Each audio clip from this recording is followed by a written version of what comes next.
지금부터 국립중앙도서관 개관 77주년 기념 콘퍼런스를 시작하겠습니다. 저는 사회를 맡은 국립중앙도서관 권정임이라고 합니다.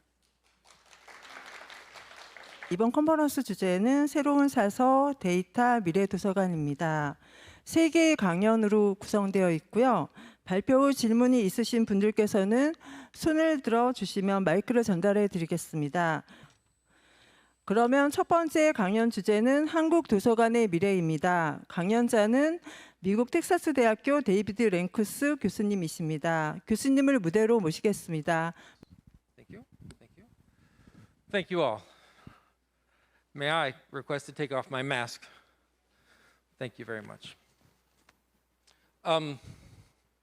It is a great honor to be here. I want to thank the National Library for having me. I want to thank my good colleague Sam O for also helping to arrange and bring me over.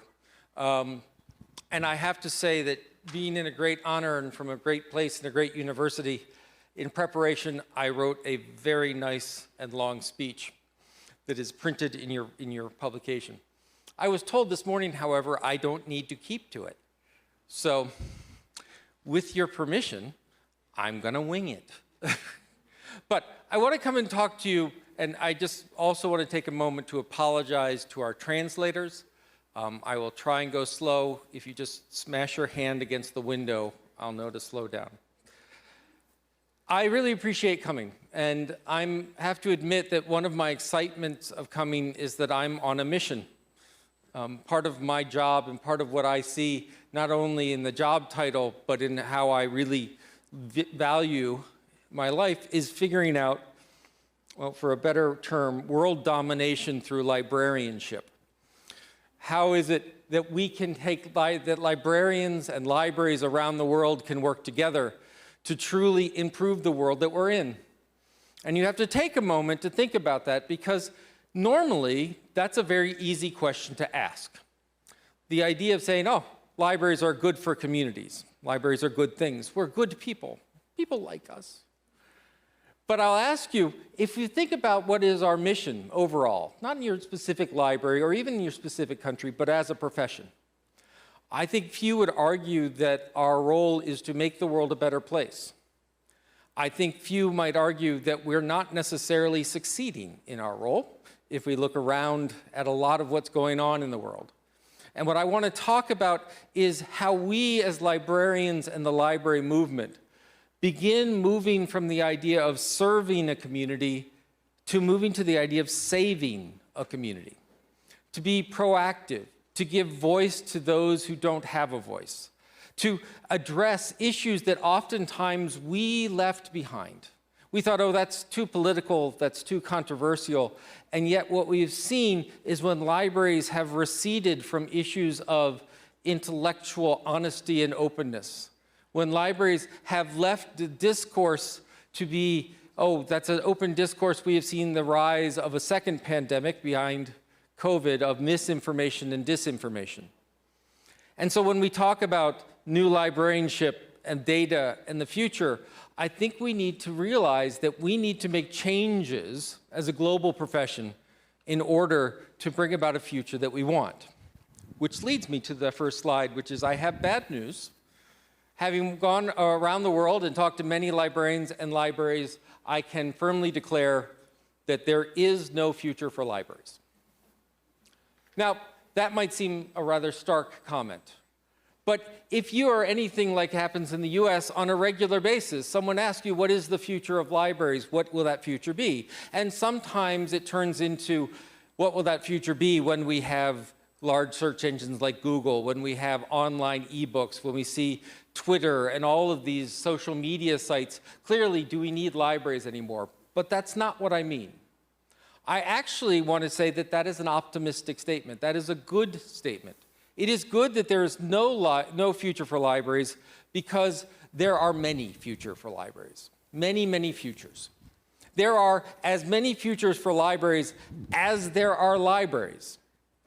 This is the new concept that we need to talk about.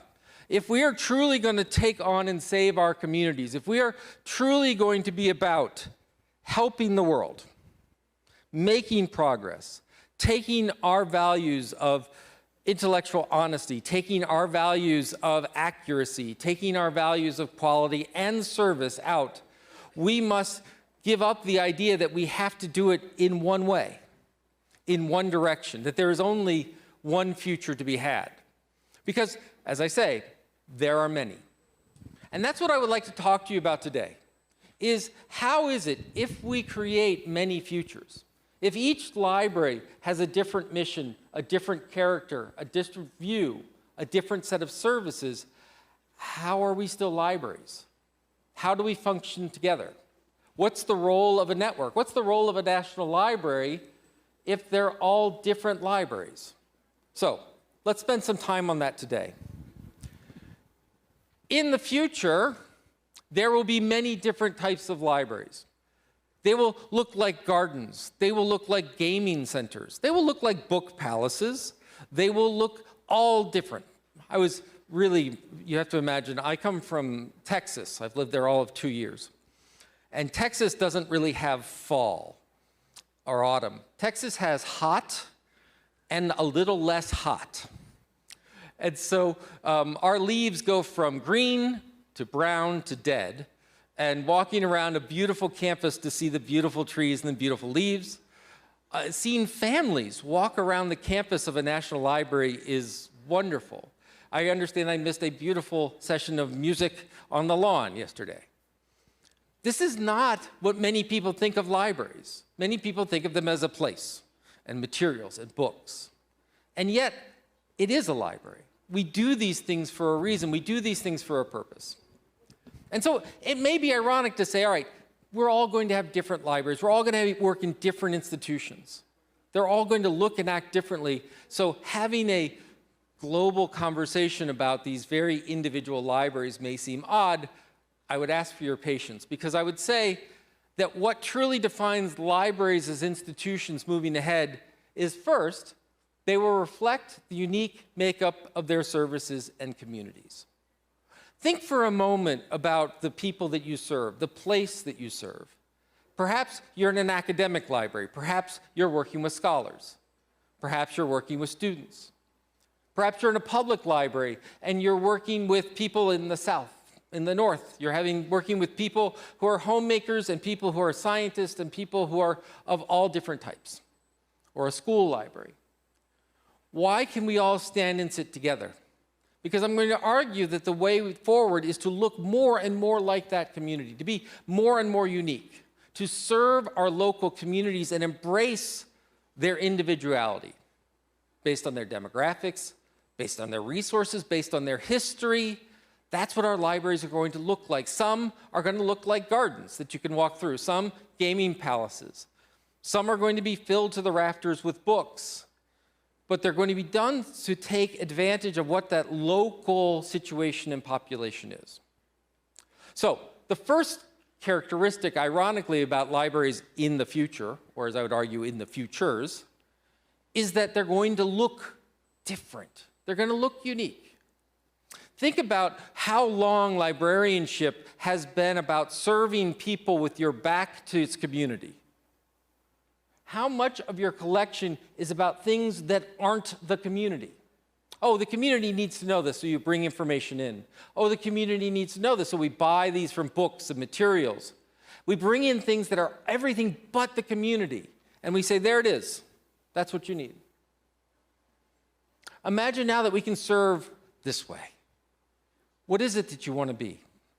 I was just walking through the digital library area where they have video production, where they have music production. In Chattanooga Library, they have a full audio set with instruments and a drum where people can create their own music. Does your library connect and collect local music? Does it stream out podcasts and the voice of the individuals? Does it capture the authors? When you help people write, do you help people publish? Do you become a publisher of that community? And that's going to separate us out, so we're not going to look exactly the same. And so the question becomes, if we have all of these individual agencies looking different, what else holds us together? And the answer is you. So the future of libraries, or as I would say, the futures of libraries, is you. Because your job is going to change. A lot of what we think about with libraries, a lot of what library science education is, a lot of training for library science, a lot of time in getting you ready and worried about your proficiency and testing you, is so that you could manage the library, you could build a collection, you could shelve books, you could catalog, you could answer reference questions. And your job was to work on the library. Not, we serve the community, but only once the library's ready.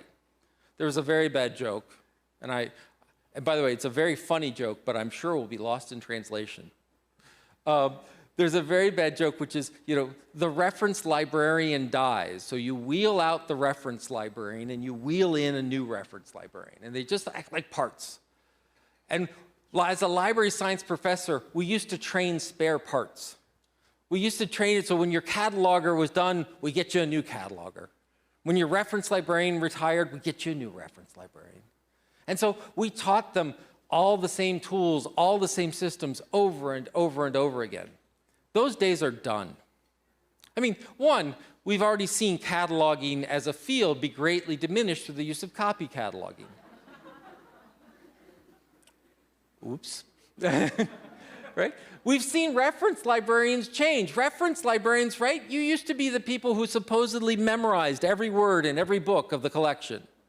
Right? Now you're the people who go online and find things. Most reference work isn't answering questions, it's instruction. It's teaching people how to find things. It's showing them what's online. It's telling them how Facebook is stealing their information. Little things, right? So we changed this.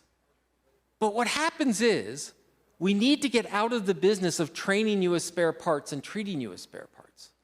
You become the connection.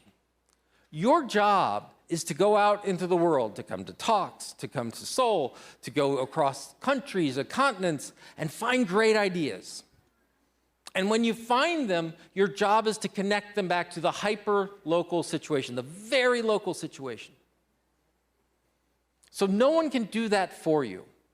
So the days of best practices, the days of the toolkit, where someone in Belgium designed a great program on beer drinking, which, by the way, would be a great program, right? Your job is no longer just to take it and do it.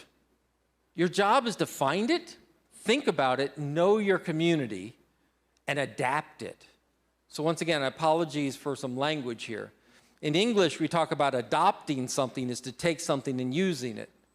Adapting is to take something and change it for the local need. So we're out of the adopting business and we're into the adapting business. And that means you're the future. You're going to know what your community needs, which means you've got to spend a lot of time in your community. And you're going to think about how new ideas that you run across are going to be used in these new communities. So, you're the connection. Just catching up here once again. Let's see where we are. Ooh, let's talk about this next. So let me give you some examples. The futures of libraries will be driven by this focus on the community, by a new librarianship. A new librarianship that sees the community not as users. Don't call them users. In English, computer scientists and drug dealers have users. Don't, whatever you do, call them customers. Because if you, I hope that means that you don't. But in the United States, a lot of public offices have gone to calling citizens and taxpayers and people, calling them customers as if they can go shop for another government. I wish, but, right? They're people. Nick Belkin, a famous information science professor, just came to Austin last week. Most cited information professional in the field, right? Big Nick Belkin, right? And he said, we don't have users anymore. We call them people. And I was like, that just took 30 years. That was great. So we have people. You're focused on the community. You're focused on true participation. Having someone come and sit in an audience, He worries about the people who invited him. This isn't necessarily participation. It can begin participation. But what about letting people create their own talk, their own speech, their own material?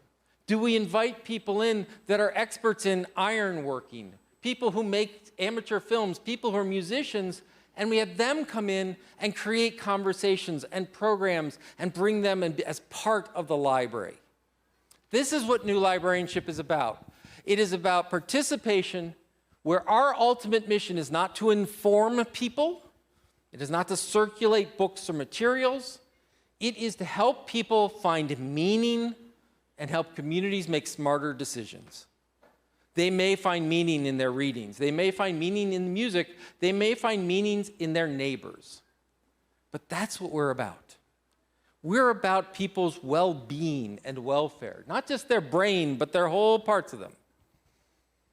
And our future will not just be driven in a happy way, I'm sorry, but encountering the rise of authoritarianism around the world, xenophobia, climate crisis, misinformation and disinformation, the greater equity disparities, which I know don't exist here in South Korea, but they do as a world. We need to be responsible for these things. It's not enough to say we're going to document these things. We need to be about empowering our communities and making a difference, in making a change. For some people, that might seem too big. That's too grand. I did not get into this business to do that. I got into this business because I like cataloging, and I like reference, and I like these materials. But why are we doing that? To make people's life better. So this is what drives our futures. And it's going to be different responses in different places. And in order to do this, we need to rethink everything we do. We need to rethink how we define what a librarian is. We need to think about what makes a librarian. If these libraries are going to be so different from community to community, university to university, country to country, and librarians are going to be the glue that sticks between them, what preparation does that take? What skills do they need? And where will they come from? Do they have to come out of a library science program, which pays my salary? Yes, but we'll get there. How do we credential them? Is it a master's degree? Is it an undergraduate degree? Is it some other form of learning? Because our universities are also going to encounter this kind of change. Do we begin to give people credit for experience, for their life experience and what they know about? How do we bring that unique life experience in, not only reward it, but share it? And most of all, as librarians, our networks need a major rethink. To this point, library networks, regional systems, have been very much about getting together, finding some common denominator, and standardizing. We come in, we develop our schema, we all agree, that's the standard, we go back and implement. That's worked and it has made libraries progress very far. We, as a field, have progressed, particularly in the past 10 years, extremely quickly around BibFrame, around linked data, around all of these different areas, and even rethinking reference and services. And we have these great networks. But once again, how do these networks serve very diverse communities that may not have collections? Can we imagine a library without a collection? Can we imagine a library that only has a physical space? Our networks and how we support them is going to change. So, you're the future. If you want to know what the future of librarians is, I have bad news, look in the mirror. That means that you're going to be uncomfortable. That when we look at the possibility, when we look at what librarianship can do, when we look at being in the meaning business, when we look at being in a future and conversations on everything from climate to economy, and not just when people have a question, but all the time, that's you. You can't hide behind stacks, you can't hide behind buildings. It's about you getting out, knowing people, and making a difference. It's about transforming your professional identity from what skills you have to the change and impact you can bring about.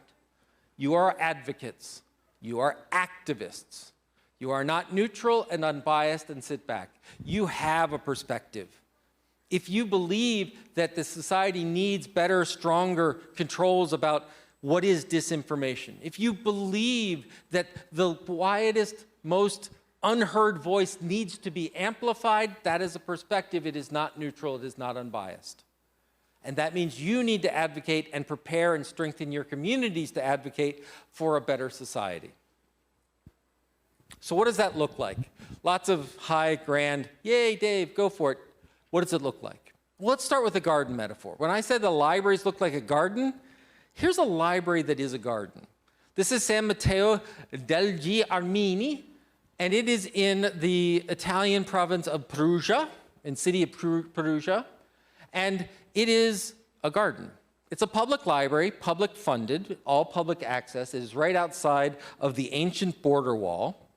And it is an old building with a very, very small physical space. It has a tiny collection around fair trade, around labor practices, around peace and peace production. But that area, which you can see, wait, I have a laser.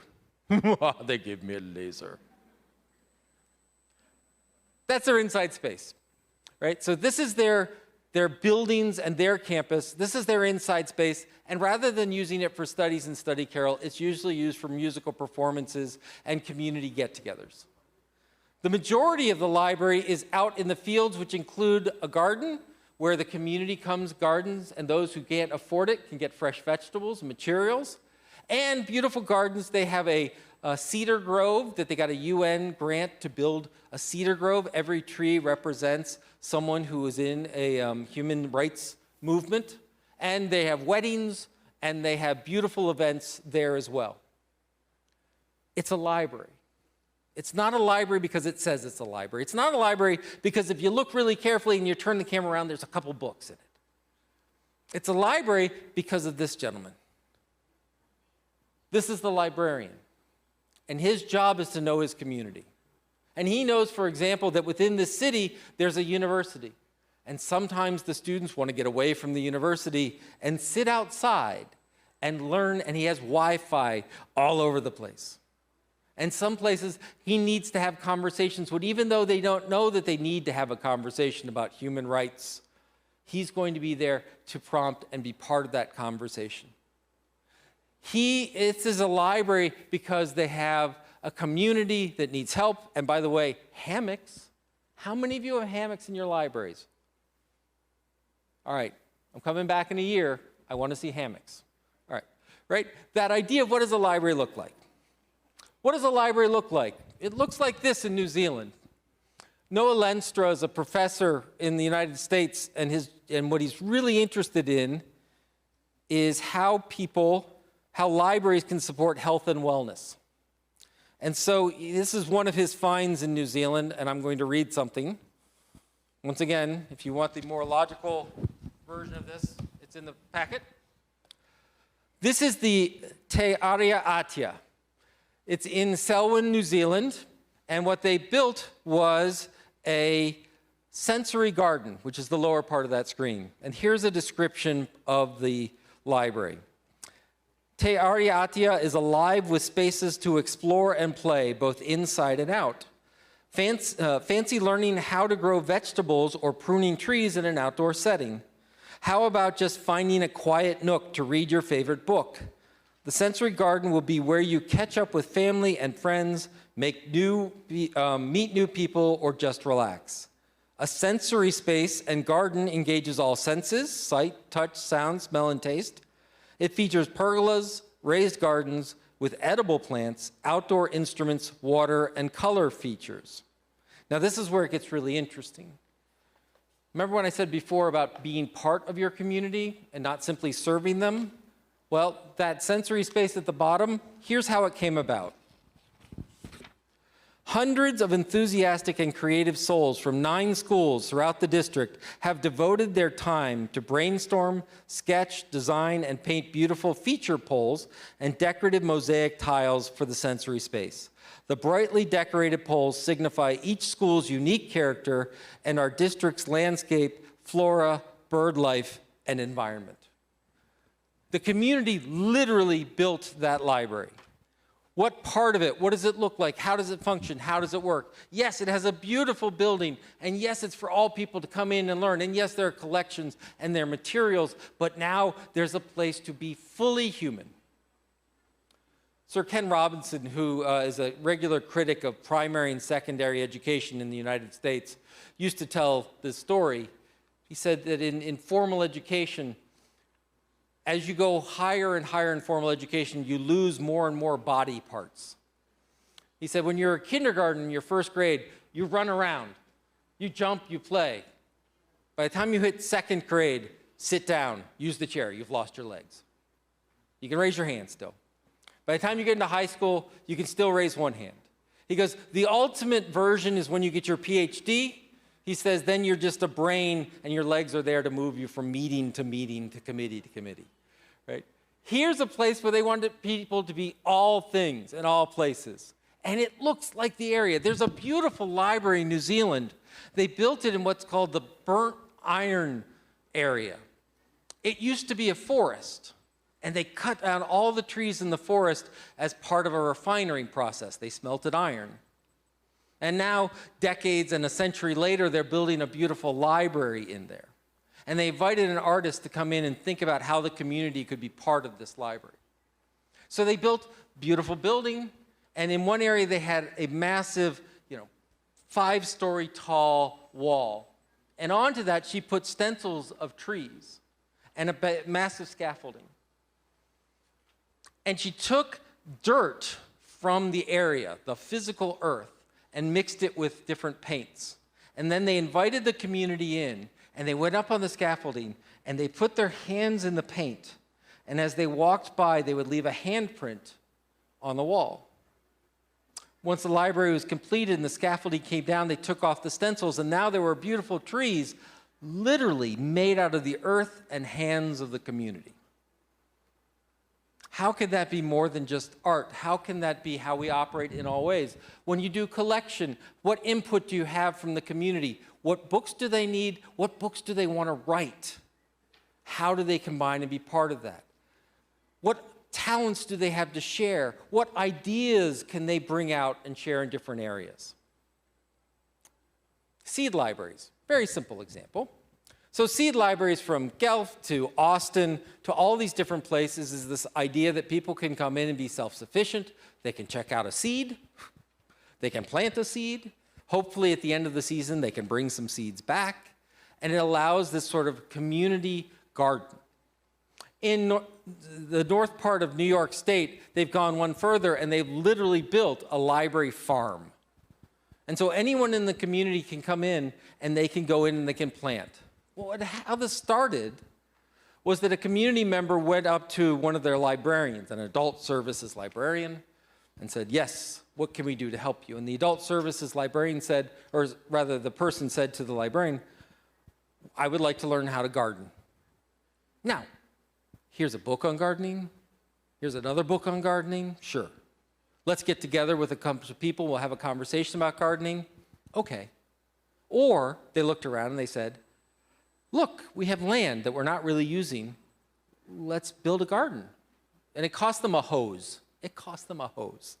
And they invited the community in, and the community began building gardens. And they began just a few of them. Now, do I have any gardeners in the group? One? Really? Okay. If you've ever grown, and I don't know if this is true, but it's got to be true around the world. If you've ever grown tomatoes, at the end of August, you have 3,000 tomatoes. They're just more tomatoes, and you make lots of friends. You're leaving tomatoes on people's doorsteps. People's doorsteps you don't even know are getting your tomatoes. You just want to get rid of them.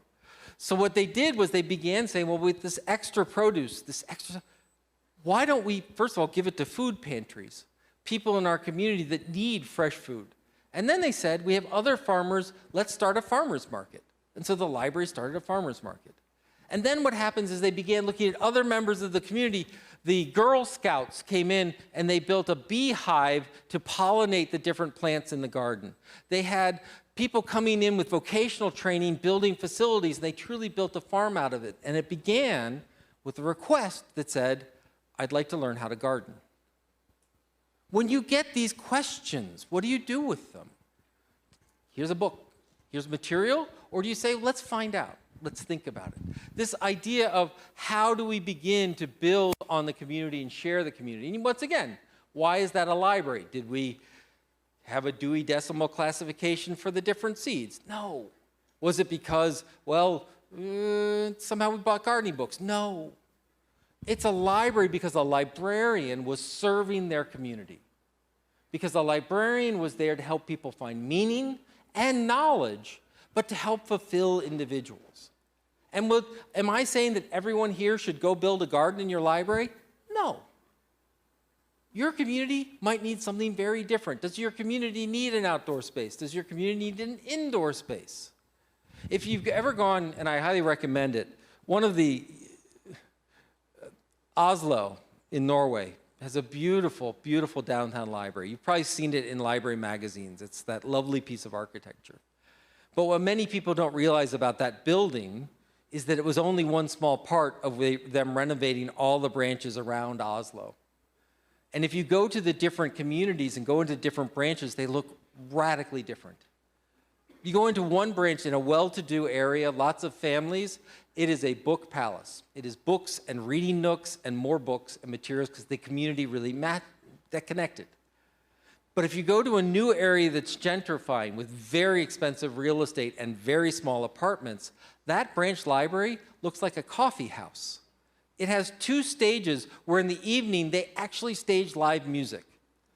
Once a year, they have a Comic-Con in the library because that's what that part of the community needed. And when they rebuilt the central library, they built it as a communal space with lots of meeting spaces, lots of areas to work in and connect to. What do the different parts of our neighborhoods need? In Philadelphia, what they needed was a kitchen. It might sound odd. Why is there a kitchen in a library? So Philadelphia is a large urban center, and it has all of the large urban issues that you can imagine, including homelessness. But one of the things they have is it's what's known as a food desert. That when you're looking for food and nutrition in downtown Philadelphia, all you can find are convenience stores and junk food. And so the city of Philadelphia, the librarians of Philadelphia, were worried about the health and well-being of its population. And so they began to think about how can we solve this problem? Lots of different agencies, lots of different charities, lots of different forums came in, and the push was to provide fresh vegetables and fresh fruit. If you've been raised on Twinkies and potato chips your entire life, and someone hands you a piece of celery, what do you do with that? Right? They've said, all right, we provided some access, but no one knows what to do with it. It's like saying, oh, gardening, here's a book. Oh, you don't know how to read. Here's another book on how to read. Right? This does not work. So they built a kitchen.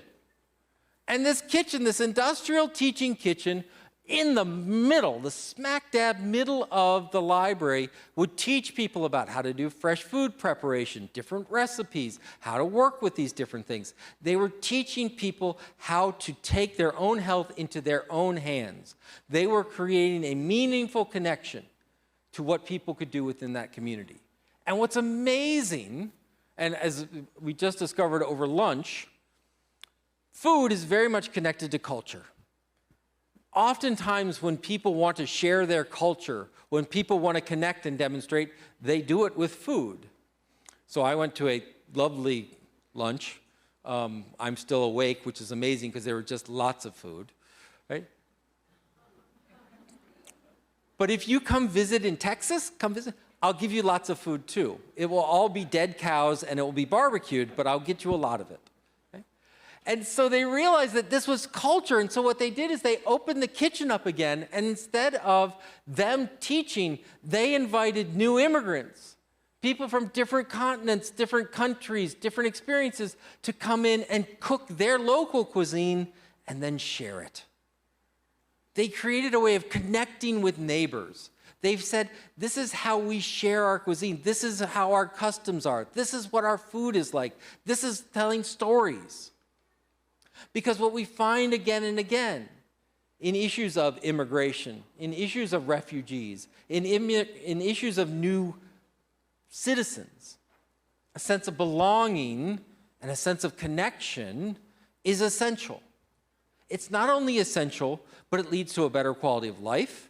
It leads to lower crime rates. It leads to a greater acceptance of diversity. It leads to a greater economic development.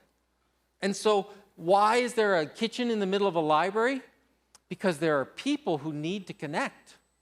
There are people who need to eat and find meaning and share. And this was the place they could do it. I just moved 2 years ago from the state of South Carolina. In a 3-hour stretch, if you were to start way up, wait, I have a laser.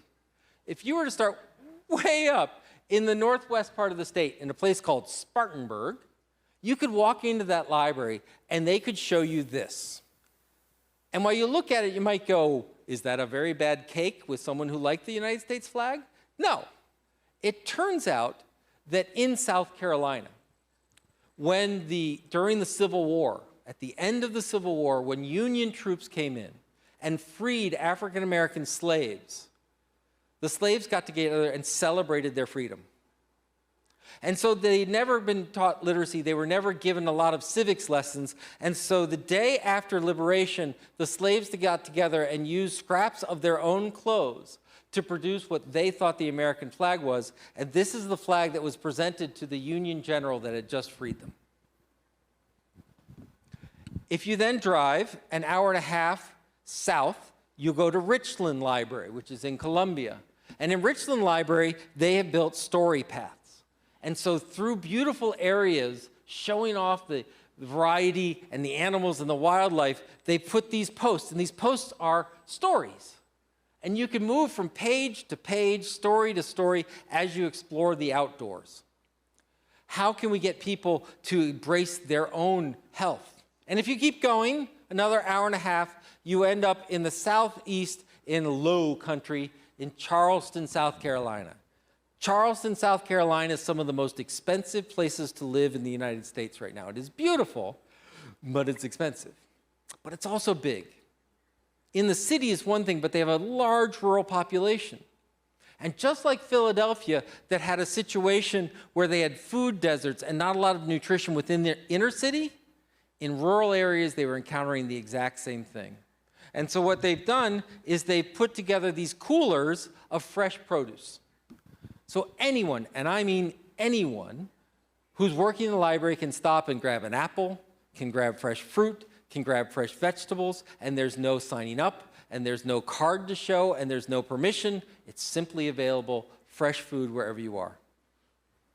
So in 3 hours, you've gone from an amazing archival Civil War collection to an outdoor health area of story time to an area of food distribution in rural counties. Radically different, but all libraries. All listening to their community, shaping their community, being part of their community, and thinking, what is it that we need? Why was all this food free out of this cabinet?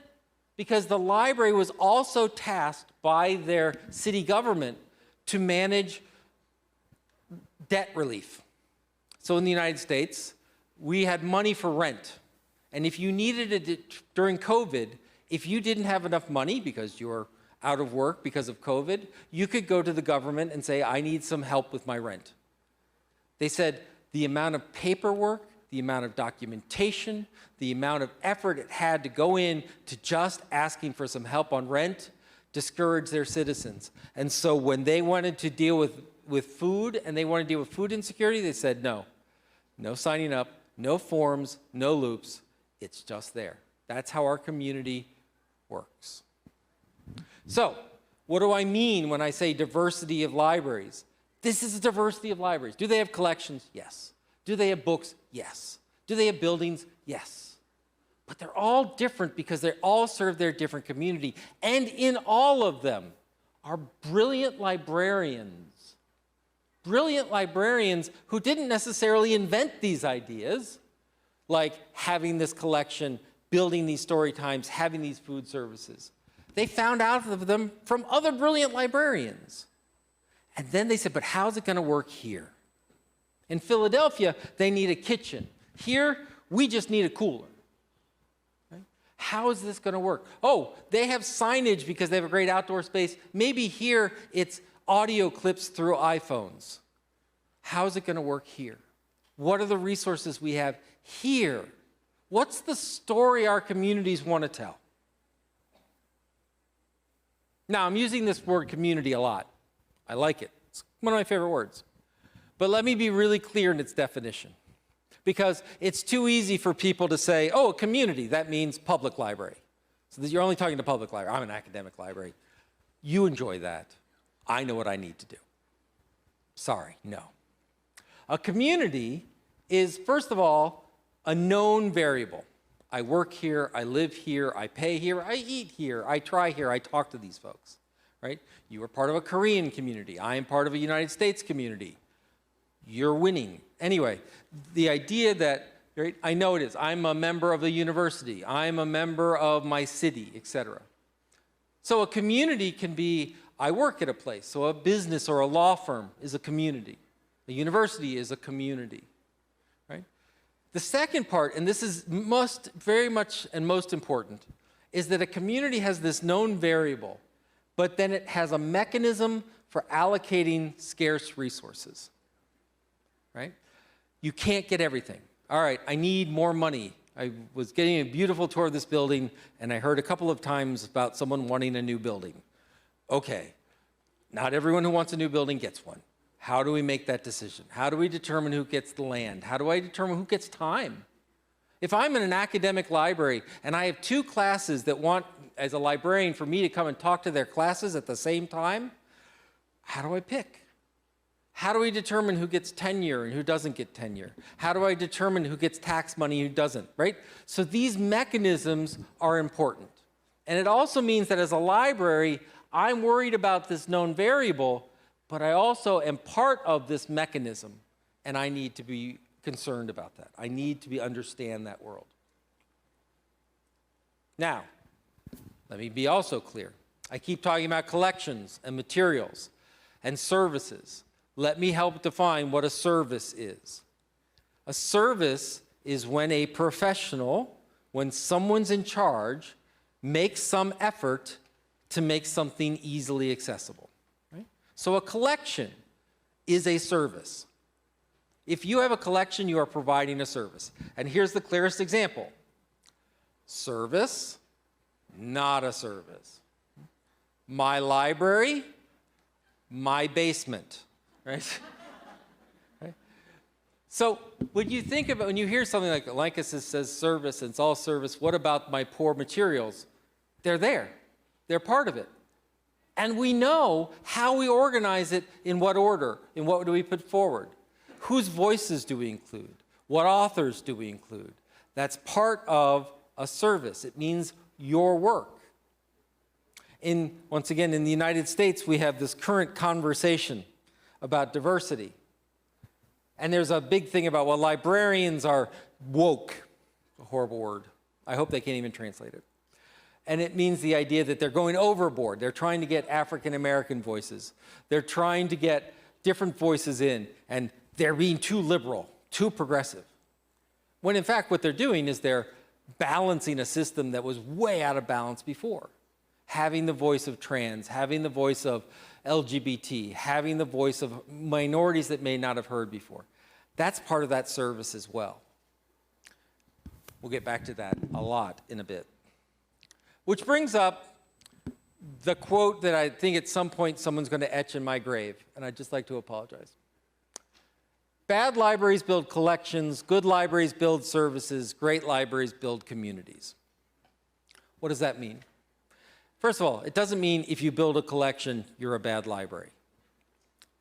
It means if you build a collection where you don't take into account the community and what effect it's going to have on the community, you're a bad library. I teach students, and I brought in a subject bibliographer, an academic librarian who's in charge of literature and poetry. And she loved her job, and she was very good at her job, and she kept talking about zines And she kept talking about how she was finding these little unpublished gems and how she would go to poetry readings and how she would find this material and she was collecting them and she was pulling in. And to her, as she said this, it was like, isn't this great? Don't you want to do this? Come be a librarian. And when she left and we said, wasn't it great? All the students said, so if I become a librarian, I can buy whatever I want? If I become a librarian, and I'm into this, I can just buy a lot of that? That sounds wrong. And it's like, yeah, that's not how it's supposed to work, right? It's not supposed to be, the library shouldn't reflect you. It should reflect the community that you're helping and that you're having impact on. Stephen Abrams, a library consultant from Canada, he would walk into public libraries and he'd walk into the youth area and say, so your youth librarian is over 60 and has a bad back. And they would say, how did you know? He says, because all of your children's books are up here, and clearly someone didn't want to lean over when they were shelving it. Right? How reflective of the community is what you're doing, and how reflective of what you're doing. So a bad library builds collection just means that their focus is on the collection. Not that it's bad to build one, it's just, why are we doing that? Why do we have these materials and books? Why are we digitizing everything? Why? Have an answer. Because a good library realizes that it's a service. Once again, it's something you manipulate. It's there for impact. It's something we want people to see. So that's good. But a great library that I think all of us aspire to wants to build a community. We want to build a resilient community. We want to build a happy community. We want to build a community that makes a difference, that creates opportunities for all. We want that glorious golden city on a hill. And that's where our focus is. And we're going to use our collections, and we're going to use our reference, and we're going to use our building, and we're going to use our garden, and we're going to use all of this to make people's lives better. And we're going to be much less about collection development and much more about connection development. How do I pull people together? How do I take someone who came into my library and said they are passionate about history and the history of this period and say, by the way, did you meet this person who also has a passion? Let's get you together. And by the way, once you're together, let's have you put on a session. Let's invite other people to have a conversation about history. Let's put documents together. Let's build. Let's write and create. Your library is about creation. Sometimes creating books and materials, but all about creating opportunity and communities and best people. Here's another example. So I'm going to read. Hold on. More reading. This is Story House in the UK. And what they began thinking about what is a library and what does a library need, they came up with a very different answer. Here we go. Story House is one of the UK's foremost cultural charities. Its home in Chester incorporates a library, theaters, and a cinema.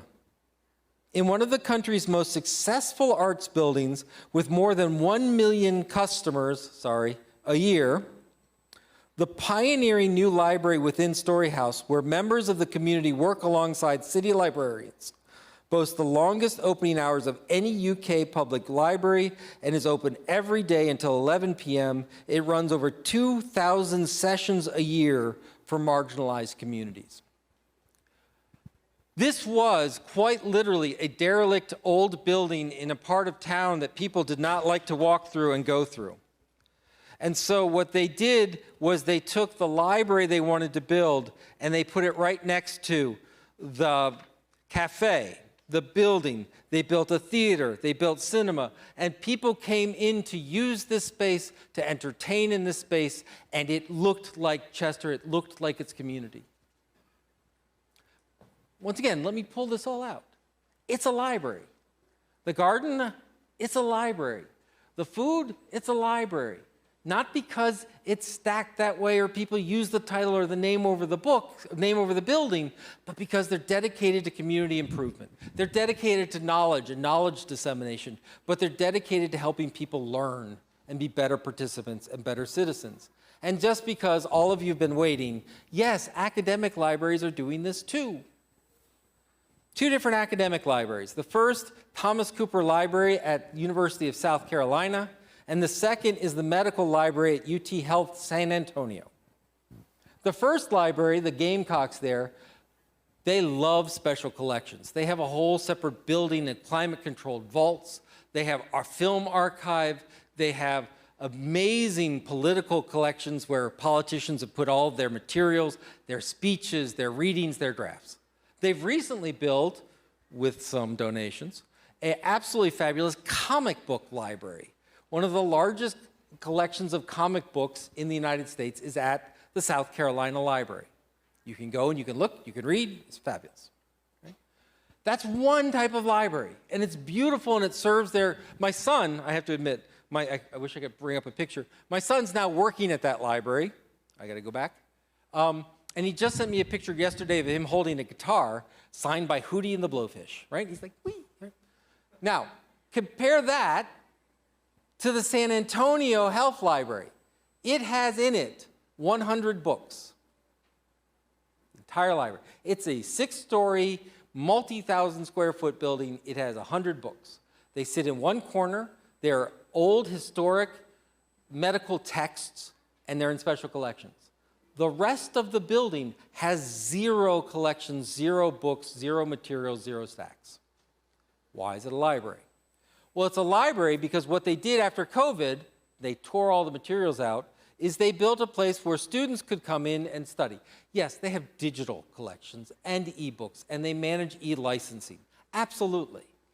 But they realized that their physical space didn't need to be put to these physical items because, well, one, in a medical field, they're always looking for the newest e-journals and e-materials. But secondly, they realized that future doctors and healthcare professionals needed to work together, needed to collaborate. One of the things they did was they built a video conferencing center. So you could go into the library and you could use a very sophisticated video setup to discuss an interview with hospitals around the country. So once a year, there's a matchmaking process. All the medical students go out and they apply for fellowships and residencies all around the countries where they're going to finalize their education in medicine. Previous to COVID, that meant the individual had to be able to afford a ticket to go interview all over the country on an airplane. Expensive. So they would do 2 and 3. After COVID, suddenly everyone was doing it on video conferencing, and these same students could apply to 10 and 15 different places. And what that meant was they could interview for these positions regardless of how much airfare they could afford. They could interview, and that increases the diversity of the pool that these medical units could, and hospitals could hire. Now, could the University of Texas, San Antonio their IT division built their own video conferencing? Yes. Does it have to be in a library? No. Why is it in a library? Because it's not just the video conference. It's not just the equipment. It's the fact that the librarians help them research those fellowship opportunities, help them get educated and pass their medical boards, help them learn about opportunities, help them in interviewing techniques and professional techniques. And in a reverse, we see public libraries taking this on, where in the United States, not only will libraries help people interview for jobs, they'll loan out sports coats and ties, not cool bow ties, unfortunately, to help people apply for jobs, because that's what the community needs.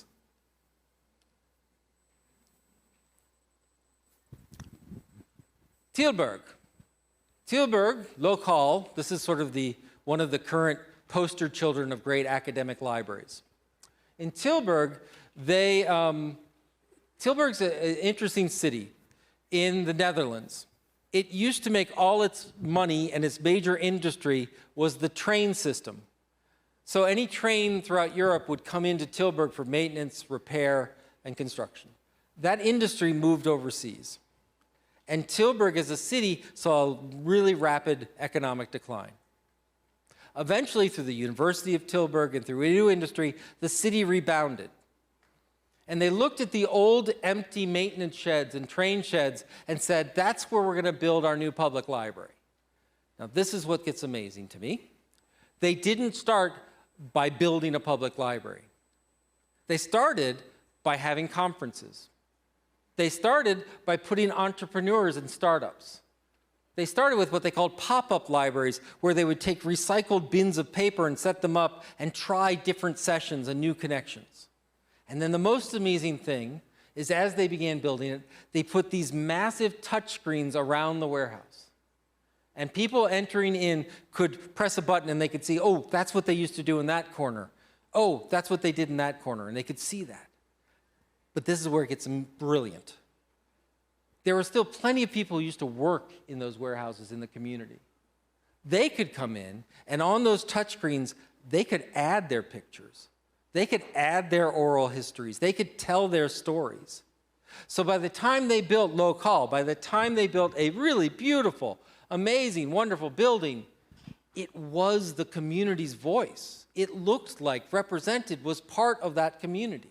Just like those hands on the wall, putting the paint and the dirt of the local area, these were the voices telling of their history, their passion, their dreams, what have you, in this area. What's the story of your community? What's the story of your university? What's the story of your school? How are you going to help develop it? How are you going to help discover it? And then how are you going to amplify it out to the rest of the world? How am I going to, when I'm going to visit Korea, come learn about culture, not from a book in my library, but the voices and music and performances and writings and poetry of your libraries? How do we make that available? And then, as we're going to hear in a moment, through the Korean Memories collection, how can we distribute and disseminate that to the world so that other people can remix and use it? What we see in places like the Korean Memory Project, in places like the KB Library in Amsterdam, what we see in all of our major cultural heritage museums is a, frankly, rebirth and beautiful redefinition of cultural heritage. That we understand that cultural heritage is not some static time capsule of what came before us. That our heritage is not the great work, the great book, the great piece of art, the great vase, the great statue that was done before us. Our cultural heritage are the stories and traditions and values that created and shaped those, and that we understand they're shaping us today. Cultural heritage is what we share alive today. And so it's not just about capturing the past, but capturing the present. What is the voice? What is the new generation? What are the youth thinking? How do we bring that in? How do we incorporate that? How do we deal with the fact that in 100 years, we're just as likely to see a beautiful statue as a TikTok video defining this era? Right? What does that mean to our memory? How do we bring that together, and who says it? Who drafts it, and how are we part of it? In order to get to this new future, I'm sorry, I'm just going to ramble on, but I'm almost done. In order to get to this new futures, in order for you to craft that future, in order for you to take control and be part of your community, to amplify your community, to help your community, be it in a law firm, be it in a town, be it in a city, be it in a university, be it in a medical school, be it at a national library. In order for you to help build resiliency, in order to help build an active citizenry dedicated to democratic ideals, dedicated to making the world a better place, we have to throw some things away. We have to throw some things away, and we have to blame this guy for it. This is Melville Dewey. Slightly balding with a beard. I'm due for this, but anyway. A lot of how we think about librarianship today was this guy's fault. Melville Dewey, who, by the way, and I apologize to the translators, was a misogynist anti-Semite. Don't know if that works across. Anyway, his vision of the world, and it wasn't just him. There were other white men at the time doing it. Anyway, Their view of libraries was built during the industrial age. The idea of common cataloging, the idea of a unified vision of a library having reference services and technical services, a lot of how we look at it, including the Dewey Decimal System, was built on the idea that we needed to be industrial scale. That he looked at the uniqueness of libraries and cataloging and such and said, we need to come together around standards. We need to put those standards in. And the number one thing we needed was to be efficient. Librarianship was efficiency. If you're doing it in your library, you shouldn't do it, so let's standardize it so we can share it. And in many ways, while some wonderful, great things happened because of that, we wouldn't be here without that work, without the work you've done and your predecessors have done, and all of that history has been important, but we need to now take that great work and stop worrying about efficiency as much and start worrying about effectiveness as much. We need to worry about impact. We need to worry about, once again, location. And the power isn't in the books, and the power isn't in the material. The power is in you and people and connecting. We need to prepare you as librarians to be advocates, to be activists, and to connect and think and plan. And we need to get rid of the idea that there's some one master way in which we understand a book or a work or a thought. We spent a lot of time at dinner last night talking about building, we have a book with an author, what are related materials?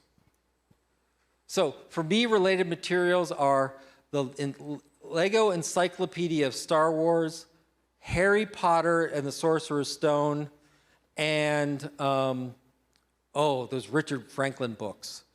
What are these three things related? They're the things that I used to get my first son interested in reading, right? That's not going to be in the book. It's not going to be in the author. It's not going to be true for you, but it is for me.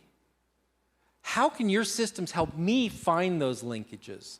And how can, once I find those linkages, can I share them with someone else? How can I say, ooh, you've got to read this book, it's great. Anyone ever done this where you say, you have to read this book because it's really, really bad? And like forcing someone else to read a bad book? Right? Don't do this here. Right? Who said that? No publisher ever said, and this is a really bad book. Right? But how do we capture that? I had Sam O and I were in the same doctoral class. There was another person in that doctoral class, I don't know if you remember, Mary McKenna. Mary McKenna was brilliant, and she was smart. And she and I loved going to movies. We loved going to movies. And anytime I wanted to see a movie, I'd ask Mary, what movie should I see? And whatever movie she told me, I would definitely not go to. Because Mary McKenna liked, good movies. She liked movies with plots. She liked movies with character development. I like movies with explosions. I like movies that really didn't make me think too much, right? I'm a Marvel movie guy, right? And so there's a relationship, and it's consistent, right? I know these things, and it's an important relationship. It's an antagonistic relationship, but it's one. How do I capture that? Right?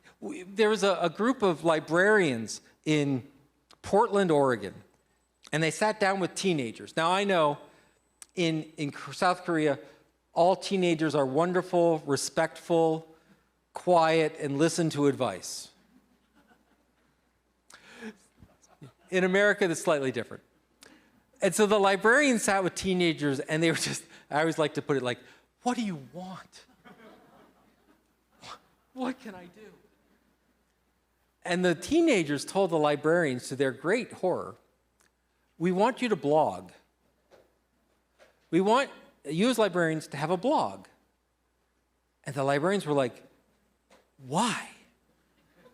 You want pictures of my food? You want, and by the way, I'm sorry, I'm old. It would be like them asking to have a TikTok channel, right? Which, once again, I assume is something. Anyway, and they said, well, why do you want, why? And the teenagers were like, well, what we really want is reader's advisory. We really want to know what books to read, which is like a straight, boring request. But I don't know whether to trust your recommendation till I know you. Are you a Dave Lankes with lots of explosions, or are you a Mary McKenna with plot? Right? How that connection do we make? In some of the most fundamental things that we do, the most traditional things we do. How do we bring people in and build a relationship so we can understand what they need? And then how do we build systems at a national library, at an international forum, at the very local system that allow people to put their face and expressions into our services and our collection? So we need to get rid of these concepts. We need to get rid of the concept that everything is about efficiency and setting universal classifications, universal definitions, universal one-size-fits-all for all people. It's done. Have Mark? Great. Have Dewey? Great. But don't think that's everything. Have Mark and Dewey and David and Fred and Sue, right? This idea that we can have all of these different ways of viewing the world. And the idea that there is one way to understand a text, or one way to describe a book, or one place to put it, or one type of service that everyone needs, gone. And that comes back to you. And why? Oftentimes when I say this, a lot of librarians get very upset because it's like, you're telling me that all the work I put in over my 20-year career, all the work that we put in over 50 years of the library, you're telling us to throw away. And I'm saying no. I'm telling you that that effort was beautiful and majestic and brought us the capability to do what's next. We could not have done this without you. And then I tell them about farming. And you're like, what? So farming began about 10,000 years ago. And the thing is, if you're a farmer today, you have a lot of connection and relationship. No one would confuse what a farmer is. And yet, we don't take oxen and plows anymore. We have GPS systems and computerized irrigation and combines. Welcome to librarianship. Yes, we have catalogs, and yes, we have metadata, and yes, that's important, but how do we implement it in a diverse, crazy world that we live in now? How do we take TikTok videos and understand the trends of those, turn that into a program, turn that into a connection, and bring people together so they can begin to understand and communicate? These are the new tools, not because these tools were bad and evil, but because the world has evolved. And our field must evolve. And where we've evolved to is the era of mass individualization, collective individualism, which are words that don't make sense together. But that's where we are. Remember the days when we had to pick every book. When we answered questions, we only had this finite collection, and now we have the internet. And now we have document delivery and materials put out by all sorts of organizations. It changes how we do things. And it changes how we see history. And so part of what we need to do with our futures of librarianship is to rethink and re-understand our own history of how we got here. This is one of my favorites. And I actually just met someone who worked at the National Library, or worked at the new, modern Library of Alexandria. So tell me when I screw this up. A lot of people, we tell this story of the Library of Alexandria, the ancient Library of Alexandria. And we say this was the documents. This was the world's knowledge brought together in the largest library. And when it got burned down, we lost all this knowledge. In the United States, we have Disney World. And in Disney World, we have Epcot, and Epcot has this big ball. And you can go up, and it walks you through history. And Dame Judi Dench tells you about the Library of Alexandria and all the world's knowledge, and then it got burned. And it either got burned by an Islamic general who says, what is not in the Quran, and if it's all is in the Quran, burn it down. And then you're, anti-Muslim. Or if you're anti-Semitic, someone else came in. If you're anti-Christian, they came in. And most research actually says it just sort of puttered out from economic decline. But the other part of this building, this room, the Library of Alexandria, was that it was a campus. Most of the materials were put in the first building built, which was dedicated to the muses, called the Musée, which is where we get the word museum. The main building of the campus was much more of a think tank and a dormitory. It was where the kings and queens, who by the way were Greek, brought in experts from around the known world to come and talk and mix and work. And when they came up with a brilliant idea and wrote it down, that information went in the Musée. But it was this constant fervent of ideas. Think about your library for a moment. And just literally, without touching a thing, without changing something, just picture your library. And instead of seeing it as a building of materials and collections and shelves and space, think of it as potential, where every one of those books can inspire someone to read, and every one of those spaces are a place where two people can meet that never could before.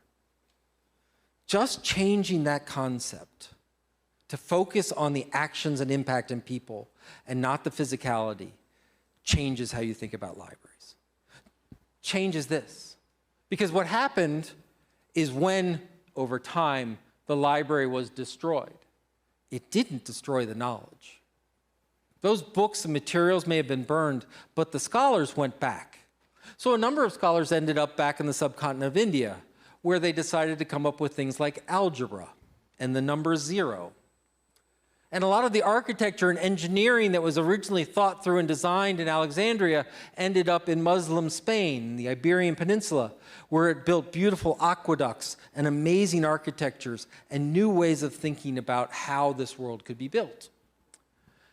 Your library has this echo. It has a splash where that community and the impact builds and builds and builds, and most of it is just reconceptualizing it. We live at an inflection point.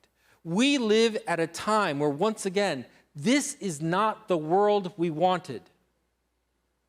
When you dreamed of what a literate world, what a library-using world, when you dreamed about the scholars and the children, when you dreamed about people coming in and changing lives through your library, you did not picture a world where Russia invades Ukraine. You did not picture a world where homophobia exists. You did not picture a world where authoritarians begin to save democracy by curbing democracy.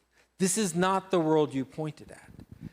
This is a time for us to think differently, to work together to build our unique communities where we can, community by community, city by city, country by country, begin to build a better society. And let that be our goal.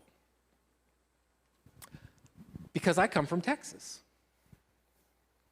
And in Texas, people have realized that the work of librarians is dangerous. People in Texas, and unfortunately in other states and unfortunately in other countries, have realized that books and ideas and narratives and stories change lives and change how people think. And so many have begun to think about how we can manipulate what people think about by what they read and by what they're exposed to. And so loud individual voices have come together to start in school libraries and say, these books and materials are wrong for our children. They don't prepare them in the right way, and they should be taken out of our school libraries, and increasingly our public libraries. Books about trans children. Books where black people are the center of the conversation. Books about all sorts of issues. These ideas need to be taken away so that our children are protected, so that our children don't think the wrong way. No society that has begun filtering its reading and what has happened has turned up on the right side of history, and yet this is what's happening. And this is what I want to bring to you right now. This may sound like an abstract conversation in Texas, because it did to me before I moved there. There are librarians right now losing their job because of these conversations. There are librarians in public libraries and school libraries that are being fired because they're standing up for the right to read different ideas and interpretations. They're not documenting it, they're not thinking it, and they're not sharing it. This is the threat. That if you as a library constantly think of yourself as collections of books and materials and the communities out there, and we serve the community, now the community is going to come in and begin to say, no, we don't want you to serve the whole community. Just this one. And the books and the shelves and the buildings won't counter that argument. They won't be the people whose jobs are put in peril or has to make the decision between my job and what's right. And if you wait to get to this point, you're in trouble. And the way to avoid this is to talk and know your community. So when this happens, the loud voice is drowned out by all your community standing up and going, no, that is my library, that is my community, that is what I need. I will support them. I will fight them. The tactics that we have in saving our communities are not what they used to be. They're not in building big, glorious buildings with lots of marble. They're in building communities and connections with lots of people, with lots of supporters, with lots of activists. The goal of your library should not be to educate people, it should be to mobilize people. It should be to make people passionate about learning, about understanding, about connecting. That's what we're trying to do. And you don't do that by simply putting a bunch of stuff in a place. You do that by bringing people together and listening and dreaming together and trying new things. And so we need to think different about what our role as librarians are. We need to think different about the networks we build, about how we educate. The role of the librarian is not a spare part and not a collection maintainer. It's a community maintainer and a community builder. This is Betsy Kennedy. Betsy Kennedy was the librarian at Chittenango Library, one of the richest little towns you'd ever want to know, in one of the poorest parts of New York State. And they had a food pantry. And hungry families, parents and children would come to the food pantry to get food. And while they were there, the library started doing literacy efforts with the children. They started doing reading with the children. They started helping those children. And at the end of this time, when they would work with the kids, Betsy would show up with a new book, and she would get a new storybook to every child. And as she did it, as she gave out this book, there was an 8-year-old girl that as she took the book, she began to cry. Betsy said, "What's wrong?" And the girl said, "This is the first new thing I have ever owned." The first new thing. And that book wasn't something to read or shelve or hand. It was value. It was, you mean something. You have value here. How do we do that in your community? How do we demonstrate value, and how do we bring it in? Your role is to connect a community, to give them that strength, that feeling, that meaning, that purpose. And you do it through books, and you do it through collections, and you do it through services, and you do it from simply talking and being there and leaving your building and going out to where people are doing this work and trying these new things. Your new role is as facilitator. To information seeking and information organization, we add facilitation. Your skill, if you don't have it, we need to make sure you get it, is how do I bring people together to have difficult conversations, to talk about politics, to talk about religion, to talk about medicine, and talk about healing and wellness. And how do we do that in a civic and civil way when two loud voices are often the ones screaming? What our networks are no longer about how do we share and do interlibrary loan. Keep sharing and doing interlibrary loan. But we need to build makerspaces for professionals. We need a network that you can talk to another crazy person and say, hey, I tried it, what about you? What worked here? What are you passionate about? What did you try? Constantly coming together to say, not listening to old guys from Texas, but listening to each other and saying, hey, want to try this? Hey, how about this? That's what we need out of our associations. That's what we need out of our networks. We need places like Pottsboro Public Library. Pottsboro Public Library is in the middle of nowhere, Texas, which is saying something in Texas. Pottsboro Library has a service population of 1,500, 1,500, that's it. You would think this library, which is in a postage stamp old post office building, would be probably the least interesting place in the world. And it's not. It is the most innovative library I have ever been in. And I'm not talking, oh, just a small library or, I mean, period. Diane Connery, she's the little person in the middle there, has talked to her community, worked with her community, and said this. All right, there's a little collection, fine. She built an esports team of teenagers working with a local university that compete in esports tournaments. She built a makerspace, a robotics program, and a Lego program. In the back, she has an old shed full of things that people use for building and construction and trying new things, and a 40-foot steel tower that beams wireless internet to everyone within a mile radius for free. Why? She built a telehealth center so that people from rural areas not only can get great broadband, but can get privacy when talking about medical issues with a doctor. She did it because she talked and worked with the community and said, what do we need? What do we need? What do we need? How about this? How about this? How about this? And through that, she went from a bunch of people going, why is the library this, to now county legislators and judges going, can you do this too? Can you do this too?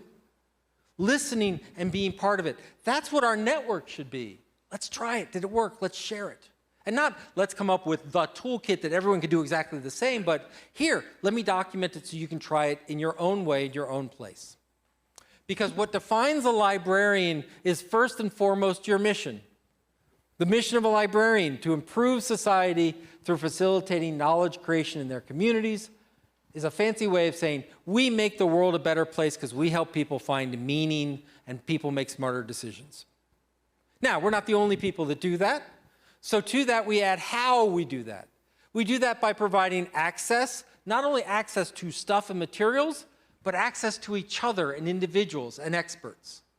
Do you have an expert panel in your library so that if someone has a question on environment, someone has a question on taxes, politics, whatever, you can connect to individuals? We do that by providing training and knowledge, by providing an environment where people feel safe, and by motivating people to learn more. But the third thing that is absolutely essential to defining what a librarian is their values. We believe in learning. We're here for learning. You may learn what you love in literature. You may learn of a new idea, something from a comic book. You may learn what your new inspiration is. Learning. Openness. We do it in an open way. You can come here and you can find that information in an open environment and not feel that there's a piece of propaganda shaping behind you. We do it not by being unbiased, impossible, but through intellectual honesty. We believe and fight dis and misinformation by demonstrating rational processes, scientific processes, understanding and debating the information. We believe in intellectual freedom and safety, that you should be safe to explore crazy and dangerous ideas. That's where things start. And we believe in diversity, diversity of views, diversity of creed, diversity of color. We create a place where people feel they can be themselves. That's what a librarian is. And a librarian may come through an education system and they may get a degree, but they may come because they're hired through that title and we bring them in and we teach them the values. They may come from spirit, they just may be born. There are a lot of mayors who are born librarians and they love and support us. Let's bring them into the pack. Ultimately, what we're doing is we are building a network. We're building a network of individuals. Every one of you is a node in the network of librarianship. And what we need to make sure is that you are connected from your university, from your town, from your school, from your province, from your region, from your country, to those librarians across the globe. Because ideas don't just happen 10 feet away. They can happen 2 continents away. And that network isn't simply about here's how we share books and materials. It's how we talk and get mentorship and training and peer learning. And we prevent isolation and bring people together. And it's by building person-to-person connection, group-to-group connection, institution to institution, state to state, country to country, where we begin to take on issues of democracy. We begin saving our communities. We save our communities together. We are the safety net for the world. No small task. You may not feel that in your small town, but that's true because if your small town suddenly throws up scientific processes and censorship and authoritarianism, that can spread. We need to stop it. How do we work? How do we connect? How do you in South Korea help me in Texas fight this issue, solve this problem, be that thing? That's what we're talking about. So the future of libraries is not one thing and one time and one place and one model. It is you. It is the futures of librarian that depends on diversity, that depends on passion, that depends on a dedication to making the world a better place. It is taking your skills and your values and your mission and being loud about it and being connected to others and helping them do it and bring around the next generation and the next generation. That's what we're about. That's what we can do. Thank you, and I appreciate your time today.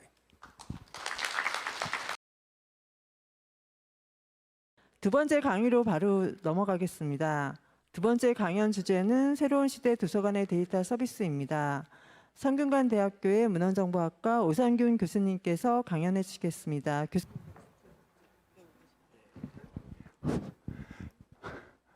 감사합니다.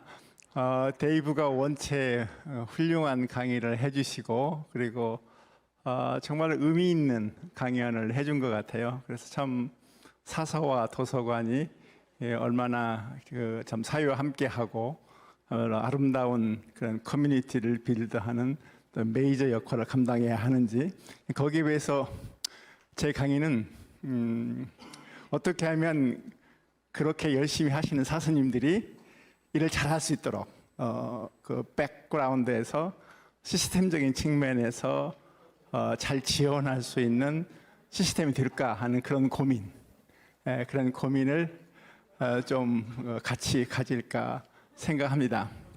시간이 많이 지났는데 최선을 다해서 그 핵심적인 내용을 발표하도록 하고 가능하면 시간을 줄여서 우리 뒤에 우리 우 교수님이 아주 좋은 강연을 하실 것 같으니까 그 시간을 줄이지 않도록 제가 좀 주의하겠습니다. 그래서 도서관 데이터, 많은 데이터가 좀 쌓이고 내부에서 외부에서 쌓이고 있는데요. 이런 데이터를 어떻게 우리가 참 유용하게 서로 잘 연결시켜서 사용할 수 있을까? 이게 큰 관심사이라고 생각이 듭니다. 그래서 당연히 도서관은 이런 정형 데이터, 그리고 중요한 메타데이터, 정형 데이터가 있고, 그다음에 하는 반정형 데이터, 뭐 로그 데이터라든지, 뭐 통계, 공공 데이터, 그다음에 이제 비정형 데이터도 우리에게 아주 중요한 데이터로 이제 우리에게 다가오고 있는데요. 이런 모든 데이터를 어떻게 하면은 이제 연결시킬 수 있는 방법, 이렇게 하기 위해서는 우리가 어떤 인프라를 구성을 하고 어떤 마음을 가지고 또 어떤 협조가 필요하고 이런 것 같이 고민해 보고자 합니다. 도서관에 다양한 이런 서지 레코드, 전고, 디지털 자원, 공공 데이터, 이용 데이터, 통계, 로그 데이터, 그다음에 이용자가 생성한 데이터, 이런 많은 데이터가 우리에게 있습니다. 우리가 다 고민하는 건데 마크가 참 훌륭했죠. 지금도 중요한 역할을 하고 있고요. 그런데 이제 마크의 한계를 인정하지 않을 수 없는 것 같아요. 왜냐하면 마크는 너무나 통으로 있어요. 통으로 있으니까 그 안에 중요한 데이터가 있는데 이 데이터 연결이 어려운 거예요. 통으로 있으니까.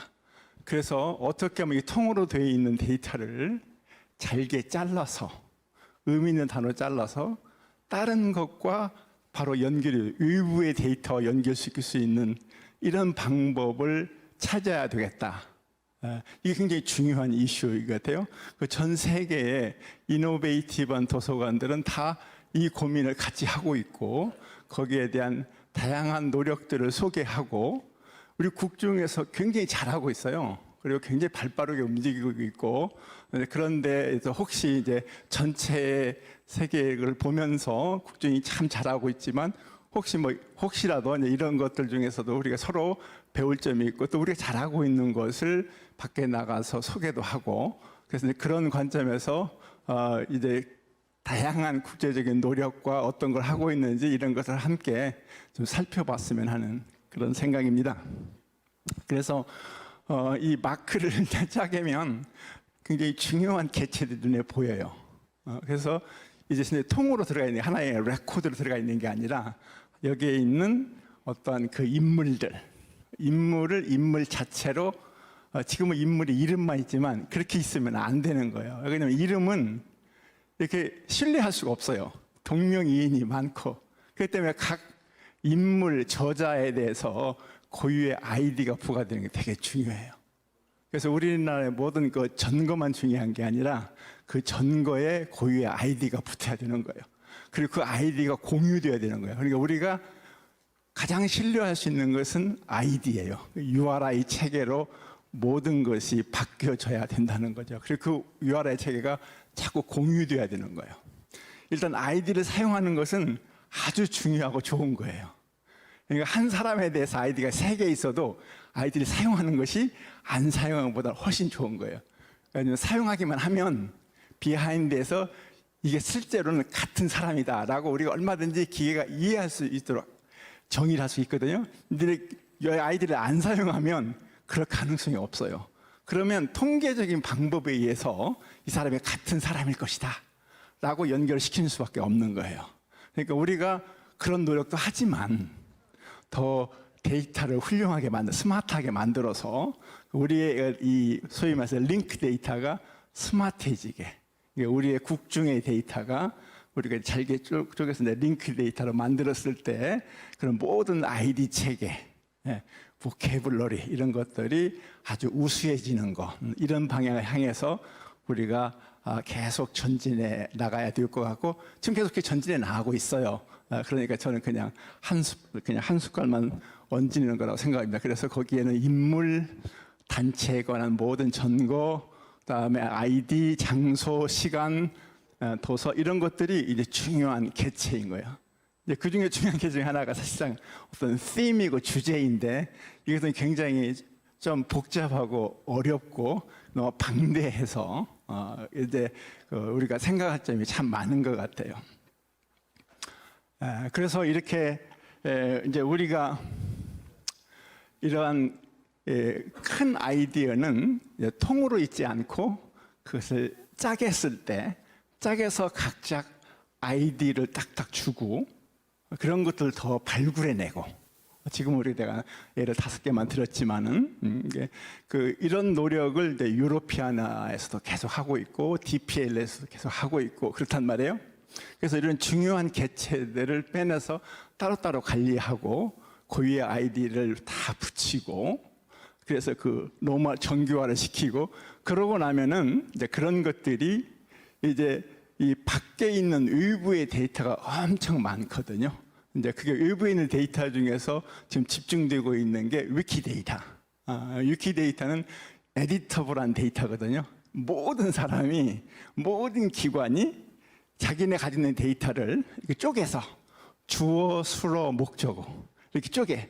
지금 우리의 캐탈로그는 전체가 통으로 들어가 있어.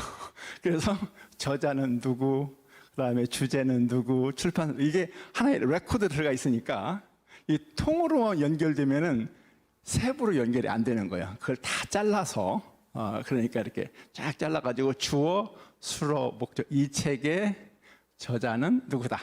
이 세 개 주어, 수로, 목적 이게 하나의 단위식, 이 디스크립션 단위를 바꾸자는 거죠.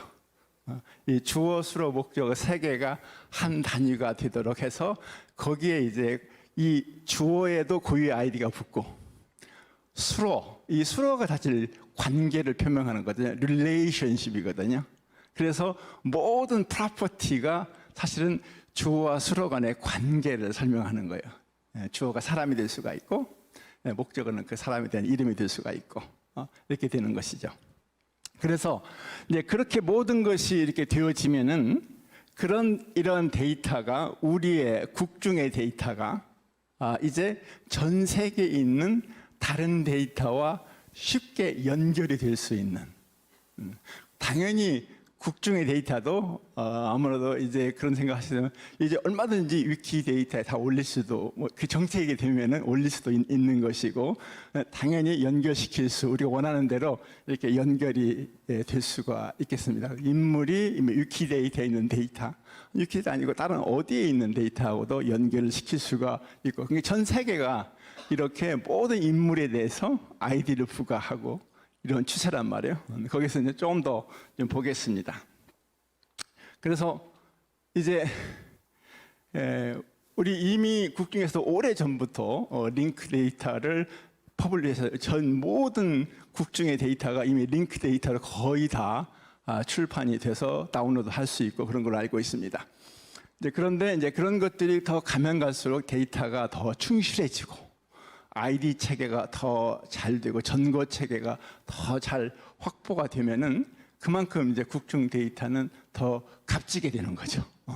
그래서 어느 곳에 내놔도 참 국중의 데이터가 이렇게 데이터 관리, 아이디 관리, 용어 관리를 정말 잘하고 있다 하는 어떤 그 좀 베스트 프랙티스 케이스가 될 수 있도록 그렇게 그걸 향해서 나아가고 있는 걸로 알고 있고, 그렇게 나아가면 참 좋겠습니다.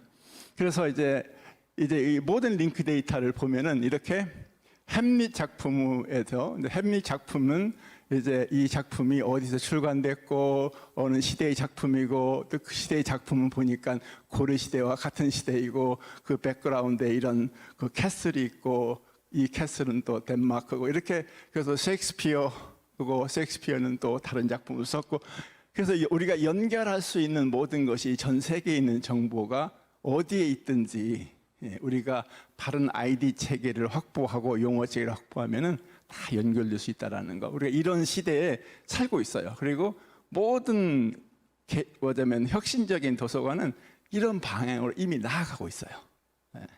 우리도 당연히 그렇게 나아가야 될 거라고 생각합니다.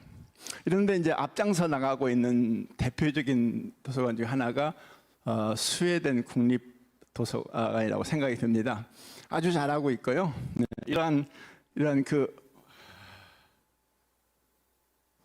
거꾸로 가는 것은 잘 안 되는 거죠, 이게. 그죠? 이거 거꾸로, 맞네요. 여기도 이번에 이제 제가 이제 현재 이제 더블린 코어 대표를 하고 있어서 더블린 컨퍼런스 막 마쳤는데 거기에서 발표를 하더라고요. 그러니까 이 사람들도 마크 투어니안 레코드를 전부 다 이제 B프레임 구조로 바꾸어서 이게 이제 B프레임은 제가 보기에는 이제 이렇습니다. 그게 우리가 이제 어떻게 하면은 이제 커터라는 굉장히 유명한 목록학자가 목록의 두 가지 목적을 얘기했거든요. 첫 번째 목적은 locating 아이템을 찾는 거다. 두 번째 목표는 찾은 것을 의미 있게 그룹해서 보여줄 수 있는 것이다. 굉장히 중요한 말을 했어요. 이 두 번째 목표가 굉장히 오래전에 했는데도 굉장히 아직도 의미가 있어요. 또 오늘날처럼 많은 정보가 검색돼 나왔을 때 그냥 보내주는 것이 아니라 의미 있게 그룹화해서 보여줄 수 있는 것은 굉장히 의미 있는 거거든요. 자, 그걸 하기 위한 노력 중에 하나가 저는 B프레임이라고 보고 있어요. B프레임이 어떻게 하면은 그 정보가 서로 이렇게 그룹이 잘 돼서 의미 있게 그룹될 수 있는 하나의 큰 예를 저작과 어떤 인스턴스를 이렇게 구분해서 그룹을 하려고 하는 그러한 노력을 하고 있고요. 그러니까 B프레임이 어떤 서로 연관되어 있는 것을 의미 있게 그룹해서 콜로케이트 하려는 데 하나의 노력을 하고 있는 거고요. 그 밑단에는 우리가 링크 데이터가 딱 있어서 그래서 링크 데이터는 제너럴하게 모든 핵심적인 개체들이 서로 연결돼서 릴레이션십이 형성되도록 하는 거거든요. 그러니까 그것은 밑단에서 B프레임이 되어 있건 안 되어 있건 모든 정보를 이렇게 다양한 각도로 볼 수 있게 릴레이션십이 계속 형성되어 나가는 거예요. 그러니까 링크 데이터를 잘 하면은 이 데이터의 그 연결 관계가 자기 자체에서 연결이 잘 되지만은 다른 일부의 데이터가 또 얼마든지 많이 되는 그러한 기본적인 굉장히 데이터가 개선되는 것은 사실이죠. 그래서 링크 데이터를 잘하는 것은 되게 중요한 것 같아요. 그러면 이렇게 되면은 나중에 우리가 AI 테크닉이라든지 다양할 때 이런 딥러닝도 이 메타데이터가 잘 돼 있으면 할 수 있는 게 너무 많아요. 그렇기 때문에 이 AI 커뮤니티와 어떤 딥러닝 커뮤니티가 아주 훌륭한 좋은 링크 데이터를 가지고 있으면 너무너무 고마워할 거예요. 라이브러리 커뮤니티가 가지고 있는 데이터의 질이 높으면 높을수록 그 기여도는 엄청 큰 거죠. 그래서 모든 텍스트 데이터를 트레인시키고 그럴 때 그때 많은 도움을 줄 것이 메타데이터일 거예요. 링크 데이터, 이런 릴레이션십. 어디서 이 사람들이 이 원문을 딱 주면은 원문에서 오토매틱 자동 인덱싱을 해서 개체들을 막 뽑아내는데 그 개체들이 어떻게 걸리고 하는 것을 이 링크 데이터가 잘 돼 있으면은 얼마나 큰 도움을 받겠어요. 그렇기 때문에 이 링크 데이터를 수준 있게 올리는 것은 인류에 기여하는, 그야말로 그것도 일종의 저는 소셜 액티비즘이라고 보는 거예요. 그 자체 데이터 소셜 액티비즘이라고 보거든요. 그래서 조금 이따 제가 나올 텐데 이제 그 얘기는 그만하고 시간이 저도 그렇게 많지 않은 것 같아서 좀 주의해서 하겠습니다. 그래서 제가 지금 요즘 한 3개월은 스탠포드 대학에 있는데요.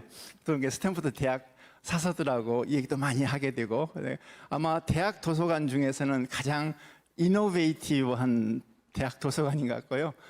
여기는 도서관 자체에 그 IT 인력이 되게 세서 자체 개발을 엄청 많이 하더라고요. 그래서 그만큼 프로그래머도 많고, 그래서 여기에서 그 멜론 파운데이션에서 돈을 엄청 주어서 빅프레임을 그야말로 아주 매시브하게 할 수 있도록 LD4P, 그러니까 링크 데이터 for production. 그러니까 이제 당시 장난하는 게 아니라 정말로 제대로 프로덕션을 할 수 있는 도구를 만들어라 하고 돈을 엄청 주었어요.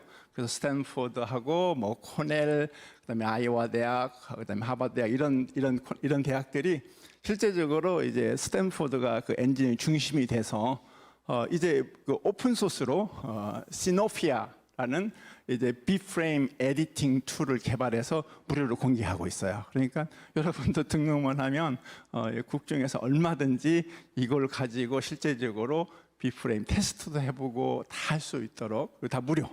그러니까 그런 것들을 적극적으로 활용하면 참 좋겠습니다. 그래서 그러고 있다라는 그냥 말씀드리고, 시간 관계상 또 하나 잘하고 있는 데가 대만의 아카데믹 시니카더라고요. 아카데믹 시니카도 아주 오랫동안 아주 튼튼하게 링크 데이터를 준비해서 거의 모든 것들을 연결시키고 내부, 외부 너무 잘하고 있어요.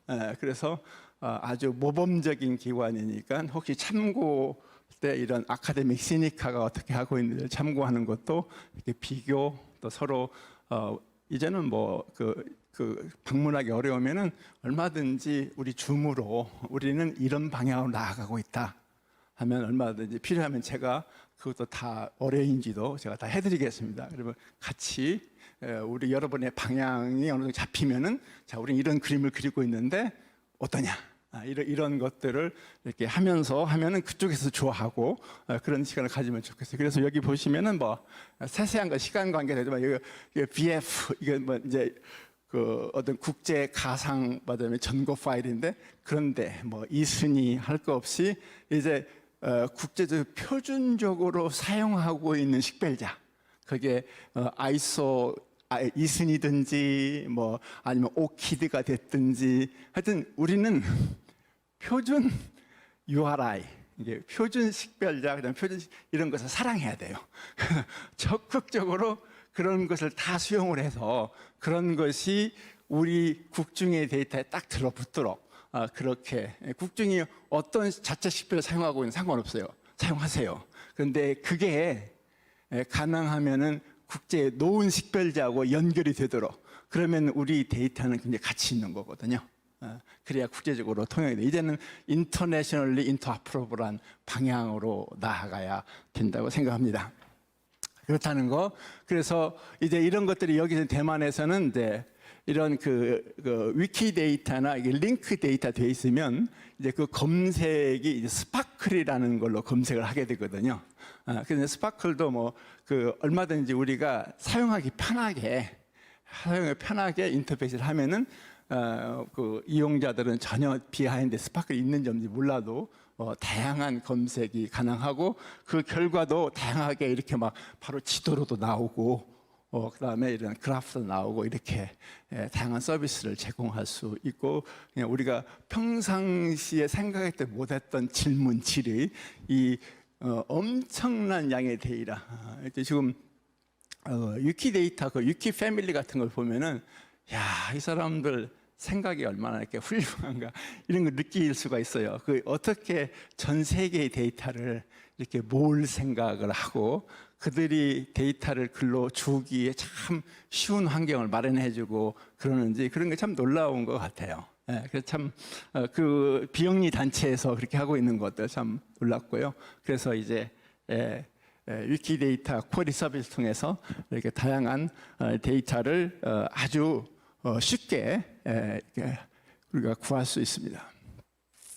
그리고 또 이거 엄청나게 잘하고 있는 데 중에 하나가 핀란드에 있는데, 핀란드는 이게 작은 나라에서 그런지 국가에서 이 핀란드 알토 유니버시티하고 헬싱키하고 그다음에 그 전체에 그 헬싱키의 그 내셔널 라이브러리하고 이 유니버시티 라이브러리하고 같은 기능을 그냥 동시에 같이 하고 있더라고요. 분리는 돼 있긴 하지만은 거기에서 이 다양한 링크드의 서비스를 굉장히 잘하고 있더라고요. 그러니까 이게 이제 2차 세계대전에 관한 모든 정보를 이렇게 링크 데이터로 아주 굉장히 훌륭하게 서비스하고 있는 모습을 보았어요. 이제 그런 것들도 한번 살펴보시고, 그래서 다양하게 이 한 사람에 대해서도 이렇게 다양하게 정보를 다 끌어오고, 그다음에 타임라인을 하면 이 사람이 이제 어떤 전쟁이 어디 했는지 이런 것들이 다 이렇게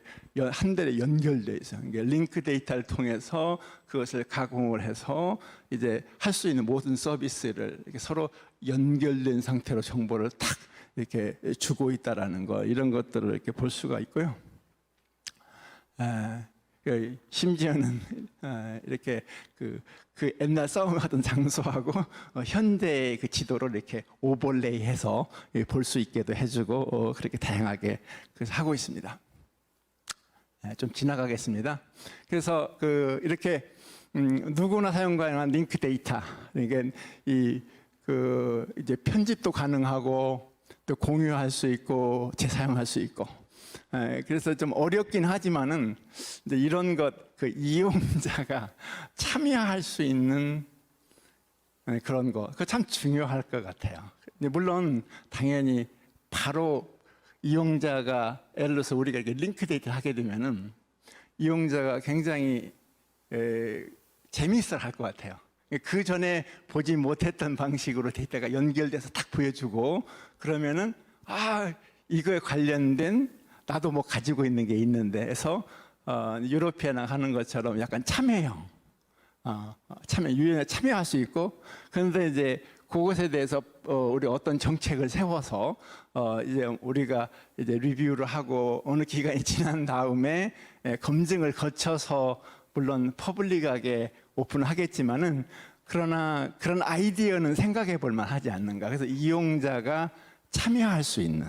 그래서 이러한 컬렉션이 이렇게 지금 데이터 연결되어 있는데 나도 여기에 관련된 데이터를 업로드하고 싶다 할 때 업로드할 수 있고, 아직은 이제 그런 서비스가 없는 걸로 알고 있는데 이제 그런 것도 한번 고민해봤으면 좋겠다. 그러기 위해서 우리가 용어집을 잘 관리하는 게 되게 중요하다 하는 걸 말씀을 드리고, 전반적으로 전 세계는 이 페어 원칙을 굉장히 주장하고 있어요. 그래서 모든 데이터는 이렇게 fair, findable, 찾을 수 있어야 되고, 또 그다음에 접근할 수 있어야 되고, 그다음에 서로 상호 운용성이 있어야 돼요. 그러니까 이게 쉽게 그 데이터가 이게 섞일 수 있게, 그러니까 가능한 모든 데이터가 이렇게 이 표준적이어야 된다는 거죠. 그다음에 재사용이 가능하고, 물론 이제 우리 데이브 랭키스 교수님이 그런 말을 많이 했죠. 표준화 참 좋죠. 그런데 개인적인 특성 이런 것을 잘 수용할 수 있고, 저는 그거 굉장히 중요하다고 생각이 들어요. 그런 것들이 이제는 많은 데이터가 이제 생성이 될 텐데, 그럴 때 이제 어떤 개인적인 차이, 퍼스펙티브라든지 이런 것도 수용할 수 있는 방향으로 나아가면 참 좋겠어요. 이제 그런 것들이 이제 우리가 개인 참여를 허용할 때 그런 것들이 더 가능할 것 같아요. 그래서 그런 어떤 새로운 퍼스펙티브들이 어떤 관계로 잡힐 것 같거든요. 그 잡히면은 이제 그런 것들을 이제 정교하고 이런 것은 그 다음에 문제니까요. 그냥 그런 거 중요하다고 생각이 되고, 그래서 데이터의 핵심 가치는 랑거나선이 한 것처럼 books are for use 이렇게 말을 했잖아요. 그러니까 우리가 이제 국중에서도 이런 노력을 굉장히 열심히 하고 있고 전체 국가 서지를 LOD로 오랫동안 해오고 그 계속해서 노력을 하고 있고요. 그래서 이제 이런 것들이 다양한 앞으로는 이런 것들이 다양하게 지금 국가 서지 LOD가 이제 이스니하고도 연결되고 가상 국제 전거 파일인 VF, 위키피디아, DBpedia, 그다음에 국가 서지 LOD 메인 페이지 이런 연결할 수 있는 모든 것과 지금 연결시키고 나가고 그런 작업을 지금 하고 있는 걸로 알고 있습니다. 그래서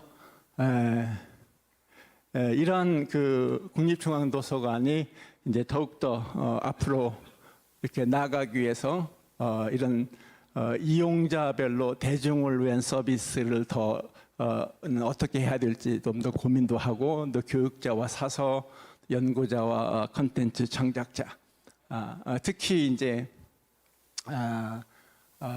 생각을 할 때 앞으로 또 유로피아나는 이렇게 이제 검색을 했을 때 바로 이렇게 이게 맥락 정보로 정보의 검색 결과를 이렇게 나누어서 주거든요.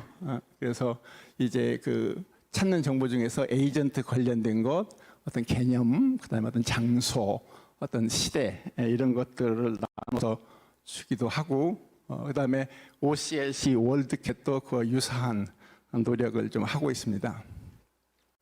그래서 이런 것들은 이제 설화에 관한 내용도 여러 개의 다른 나라들이 같이 뭐 독일 그다음에 몇 개의 나라들이 함께하면서 영어로 검색이 가능하게 하는 그런 서비스도 제공하고 있고 쭉쭉 해나가고 있는데요. 앞으로 이제 국중에서도 이제 코리아 메모리 프로젝트를 하면서 어떻게 하면은 이제 이런 모든 도서관의 데이터들이 시간이 없으니까 좀 지나가기로 하고요. 뭐 관심 있는 것들 많이 대학들이 하고 있는데 뭐 스탠퍼드 대학이 이런 포즈 분석 이런 것들 뭐 K-팝의 K-댄스의 무브먼트를 전부 다 데이터로 잡아가지고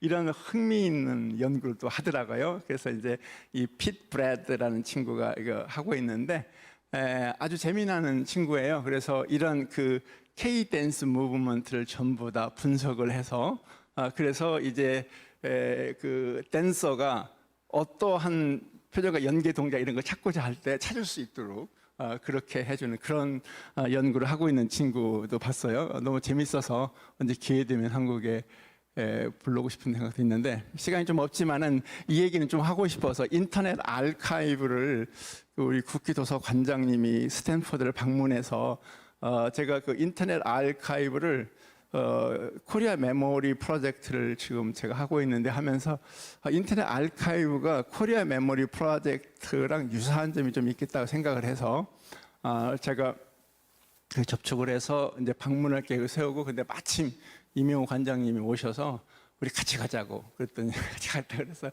같이 거기 갔어요.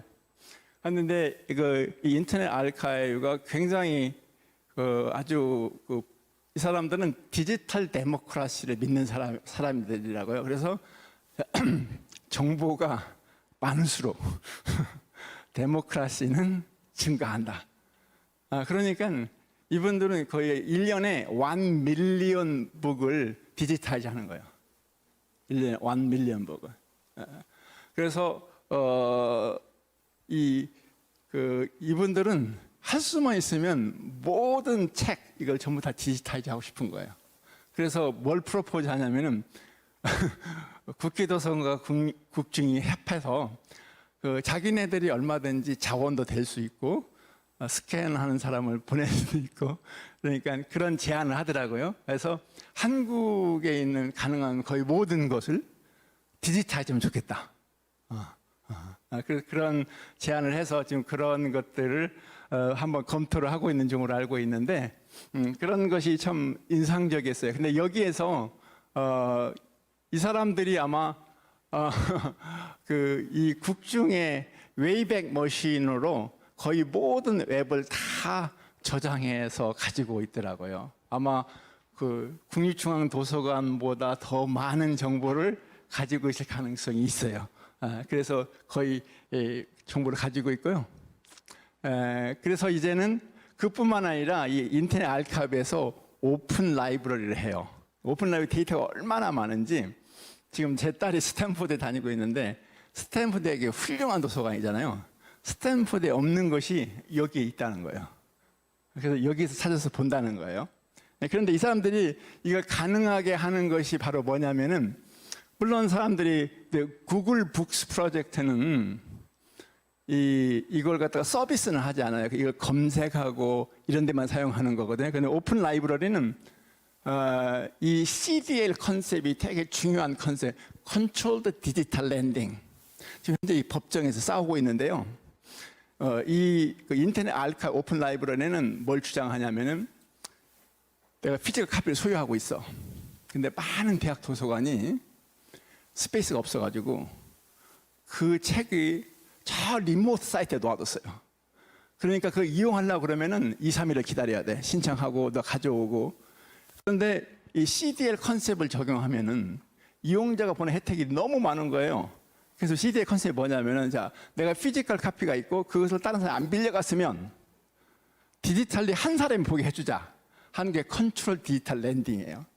그래서 이 법정에서 승리했으면 좋겠어요. 지금 큰 법정 싸움을 하고 있는데 이 사람들 계속 이렇게 하고 있어요. 그런데 그 한 카피당 이게 디지털이든지 피지컬이든지 한 사람만 볼 수 있게 그게 카피라이트를 그 법을 벗어날 수 있다면은 그러면 그게 이제 훌륭한 서비스가 될 것 같습니다. 그래서 이런 최초 판매 원칙과 공정 사용의 원칙에 의해서 도서관 CDL의 입장에 대한 그것을 정당화하려고 노력하고 있거든요. 그래서 근데 그게 되게 중요하다고 생각이 되고 그게 잘 됐으면 참 좋겠다는 생각이 들어요. 그래서 이제 우리도 하여튼 뭐 인터넷 알카이브 관련이 없이 우리도 하여튼 모든 것들 가능하면 디지타이즈하면 좋을 것 같아요. 그러면은 디지타이즈 해서 그게 이제 CD, OCR을 해서 그게 데이터화하면 우리가 할 수 있는 일이 너무 많아요. 그것과 맞으면 라이브러리의 링크 데이터와 합치면 우리가 엄청난 정보를 알아낼 수 있거든요. 그러니까 텍스트 데이터에서 우리가 굉장히 좋은 정보를 추출할 수 있다고요. 거기에 이제 라이브러리의 링크드 메타데이터가 굉장히 중요한 역할을 할 거거든요. 그래서 그런 방향으로 나아갔으면 너무 좋겠고요. 또 그 중요한 것 중에 하나가 디캣이라는 거. 그러니까 이 자료와 책에 대해서만 그 메타데이터가 필요한 게 아니라 데이터에 대해서 데이터 자체에 대해서 메타데이터를 하는 것 되게 중요해서 디캣이라는 것이 있고요. 그래서 최종적으로 이제 국중이 뭐 너무 잘하고 있지만은 이렇게 이제 계속해서 이제 이용자라 하지 말아요. 우리 데이브 랭키스. I have to be careful about that. 하여튼 이 도서관을 애용하는 분들이 와서 계속해서 이 우리의 가지고 있는 자원이 더 뭐 활발하게 이렇게 내가 다 검색을 해서 찾아서만이 아니라 굉장히 브라우징 기능도 강화했으면 참 좋겠어요. 그래서 이런 컬렉션 개념이 참 중요한 것 같아요. 내가 국중에 오면은 이달에 패시네이팅한 컬렉션. 그래서 내가 도서관에 오지 않고도 약간 전시에 온 것처럼. 그래서 이렇게 서로 이런 정보들이 있구나. 이런 컬렉션. 그래서 매달 뭐 예를 들어서 뭐 10 컬렉션, 뉴 10 컬렉션. 그래서 서로 연결되는 그렇게 하려면은 이제 비하인드에 링크드가 쫙 돼 있고 그다음에 컬렉션에 대해서는 예를 들어서 매치 같은 것을 사용을 해서 이렇게 타이트하게 어떤 컬렉션이 연결돼서 특히 이제 그게 서로 연결돼 있어서 올해까지 롱텀 프리저베이션까지 갈 그런 것들은 특히 이제 매체를 사용하면 참 좋으니까 그런 것들이 훌륭한 어떤 패키징 툴이니까 그렇게 해서 좋은 그런 그 컬렉션. 그래서 이렇게 예를 들면은 이어링 컬렉션에 대한 뭐 내용, 주제, 그다음에 열람이용 조, 그다음에 작품 활동, 뭐 육필원고, 방송 출연, 그다음에 이제 연관 컬렉션이 뭐 문화부 장관 컬렉션, 뭐 구슬체로 컬렉션, 한국 문단 컬렉션 이렇게 다양하게. 그래서 개별 자료를 보면은 이어령 씨의 어떤 비디오, 도서, 사진, 텍스트 이런 것들이 좀 서로 좀 구분되고 그래서 이제 더 확장해서 이제 어떤 주제 정보에 대해서는 이걸로 또 더 확장될 수 있게 그렇게 하면 참 좋겠다 이런 생각들을 하게 됩니다. 그래서 컬렉션 내에서 맥락 정보를 통해서 자유로운 탐색이 가능할 수 있도록 해주면 참 좋겠습니다. 그래서 이런 것도 충남 아산시 자체도 개념이고 노태우 대통령, 그다음에 윤보선 대통령 컬렉션에 연결되고 그다음에 장소, 에이전트, 시기 이런 것들이 이 자유자적으로 연결될 수 있도록 우리가 할 수 있지 않을까 생각이 듭니다.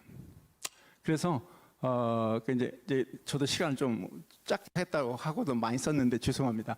이제 마지막으로 하고 이제 멈추겠습니다. 그래서 현재 이 도서관에 코막이라든지 마스 데이터가 있고 그다음에 이제 LOD가 있고 이제 여러분도 아마 여기도 이제 비프레임으로 가려고 노력하고 있는 것 같은데 이런 것들이 서로 밑단에 모든 식별체계 그다음에 모든 전거 이런 데다 그다음에 모든 보캐블러리 이런 것들을 다 해서 그것이 아주 링크 데이터가 굉장히 질이 높아지고 그 위에 컬렉션을 개발을 하고 그렇게 해서 이 모든 것이 하나로 연결돼 나가는 모습으로 나가면 참 좋겠다. 그래서 이렇게 롱텀 플랜을 가지고 할 수 있는 것부터 하나씩 해 나가면 좋지 않을까 하고 제 짧은 생각을 말씀드렸습니다. 여기서 마치겠습니다.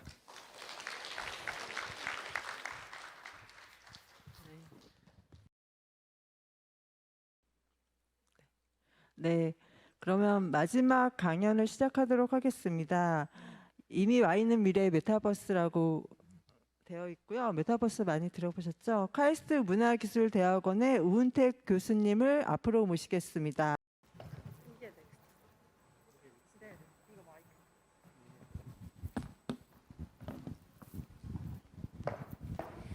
예, 반갑습니다. 저는 카이스트 문화기술대학원에서 온 우은택이라고 합니다. 77주년 개관을 우선 축하드립니다.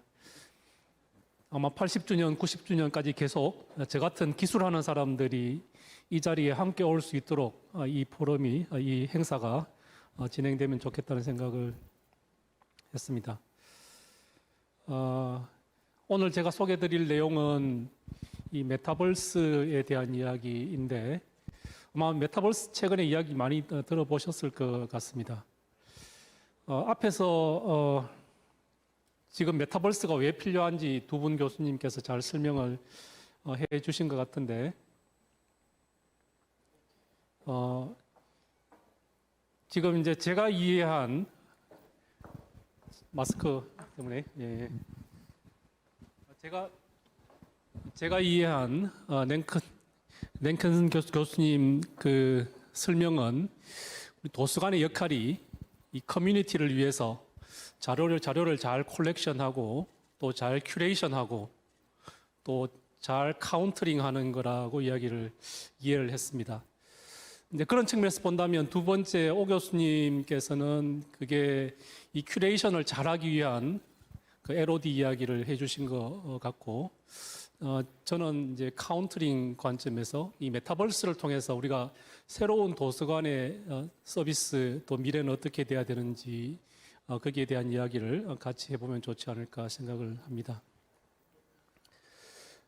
메타버스는 사람들이 아직 오지 않았다고 하는 사람들도 있고 이미 우리 곁에 와 있다고 이야기하는 사람들도 있습니다. 용어들이 지금 굉장히 복잡한데요. 우선 좀 용어들을 조금 정리해 보면 왜 사람들이 이 메타버스 이야기를 하는가를 이해하는 데 좀 도움이 될 것 같습니다. 우리가 살고 있는 이 물리적인 현실 공간이 있고 또 여기에 대응되는 가상 공간이 있다고 한다면 이 두 세계는 사실 연결이 돼 있는 거죠. 뗄 수 없는 연결된 공간이라는 의미가 있습니다. 우리가 이제 컴퓨터를 만든 이래로 많은 그 물리적인 세상에서의 데이터를 가상으로 옮기는 작업을 그동안 해오고 있고, 최근에는 사람이 직접 옮기는 걸 넘어서 우리가 소위 말하는 사물 인터넷 오브 띵스라는 개념으로 우리도 모르는 사이에 이 물리적인 세상에 많은 데이터들이 가상으로 옮겨지고 있습니다. 그래서 이 연결이 점점 더 강화되고 있다는 거죠. 그래서 이 현실과 가상의 연결 관점에서 지금 이제 우리는 다양한 또 새로운 서비스를 생각을 해볼 수가 있을 것 같습니다. 현실에서 만든 데이터가 가상으로 옮겨졌고 또 가상에서 만든 정보를 현실로 가져와서 활용할 수 있는 시대로 가고 있는데 이 현실 공간에서 가상에서 재가공한 정보를 가져와서 활용하는 걸 우리는 정강현실이라고 부릅니다.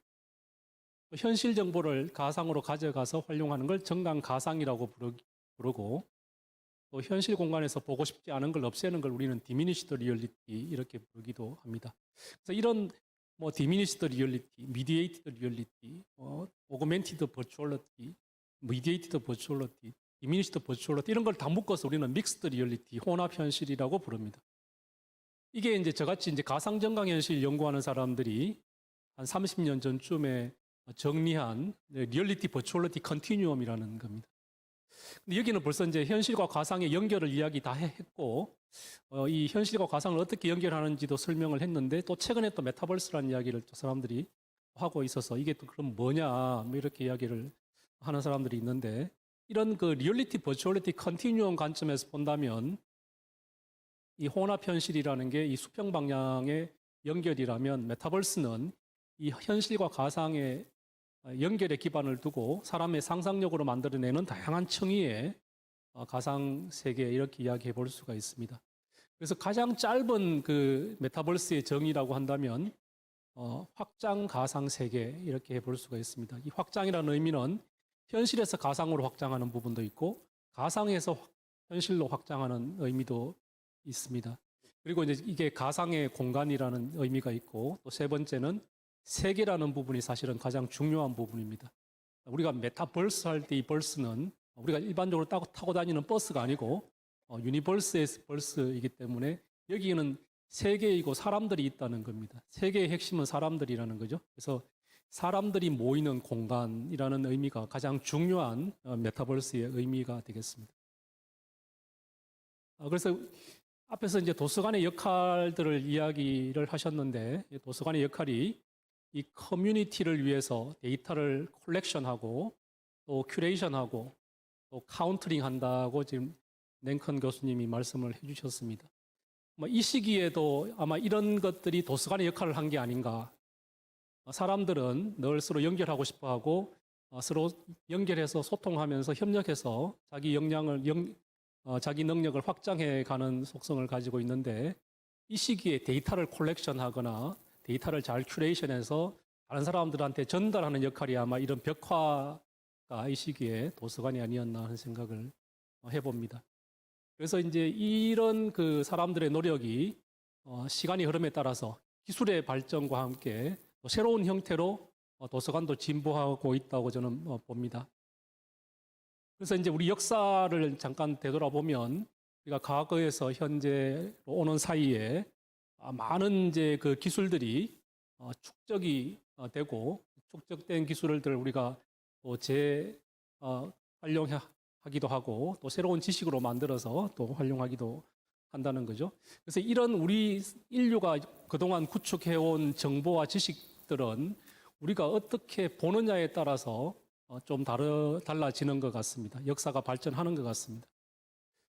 그래서 우리가 과거의 데이터를 잘 축적해서 되돌아보면서 성찰하고 또 현재 데이터를 잘 모아서 관찰도 하고 이 모아진 데이터로부터 우리가 새로운 인사이트 통찰도 하게 되는 것 같고 이런 것들을 잘 분석하면 또 미래를 우리가 예측하는 데 활용할 수도 있지 않은가 하는 생각을 합니다. 우리가 지금까지는 이런 데이터를 우리 물리적인 세상에서 모아진 데이터를 가지고 활용해 왔다면 이런 그 관찰들이 사람들이 만들어내는 기술을 통해서 더 확장돼 온 거죠. 지금 제가 쓰고 있는 이런 안경처럼 안경을 통해서 안 보이는 눈이 잘 못 보던 걸 보게 해주기도 하고 현미경을 통해서 아주 작은 세계를 우리가 보면서 우리 지식을 넓혀 왔고 또 망원경을 통해서 우주로 우리 관심을 넓혀 오기도 했습니다. 지금 이제 오늘 제가 설명드리는 이 새로운 세상은 현실과 연결되어 있는 가상세계. 그래서 사람들의 상상력으로 만들어낸 이 가상세계는 우리가 어떻게 또 활용을 할 것인가를 생각을 해보면 이제 제가 만든 말이지만 이 상상경, 사람의 상상을 안경을 통해서 볼 수 있게 만들어주는 이 상상경을 통해서 우리 지식의 이 바운다리를 또 넓혀갈 걸로 생각을 합니다.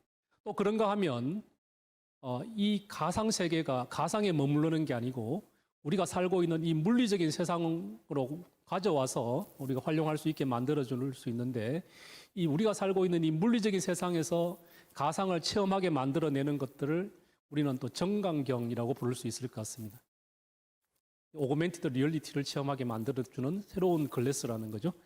그래서 이런 것들을 통해서 우리가 새로운 형태의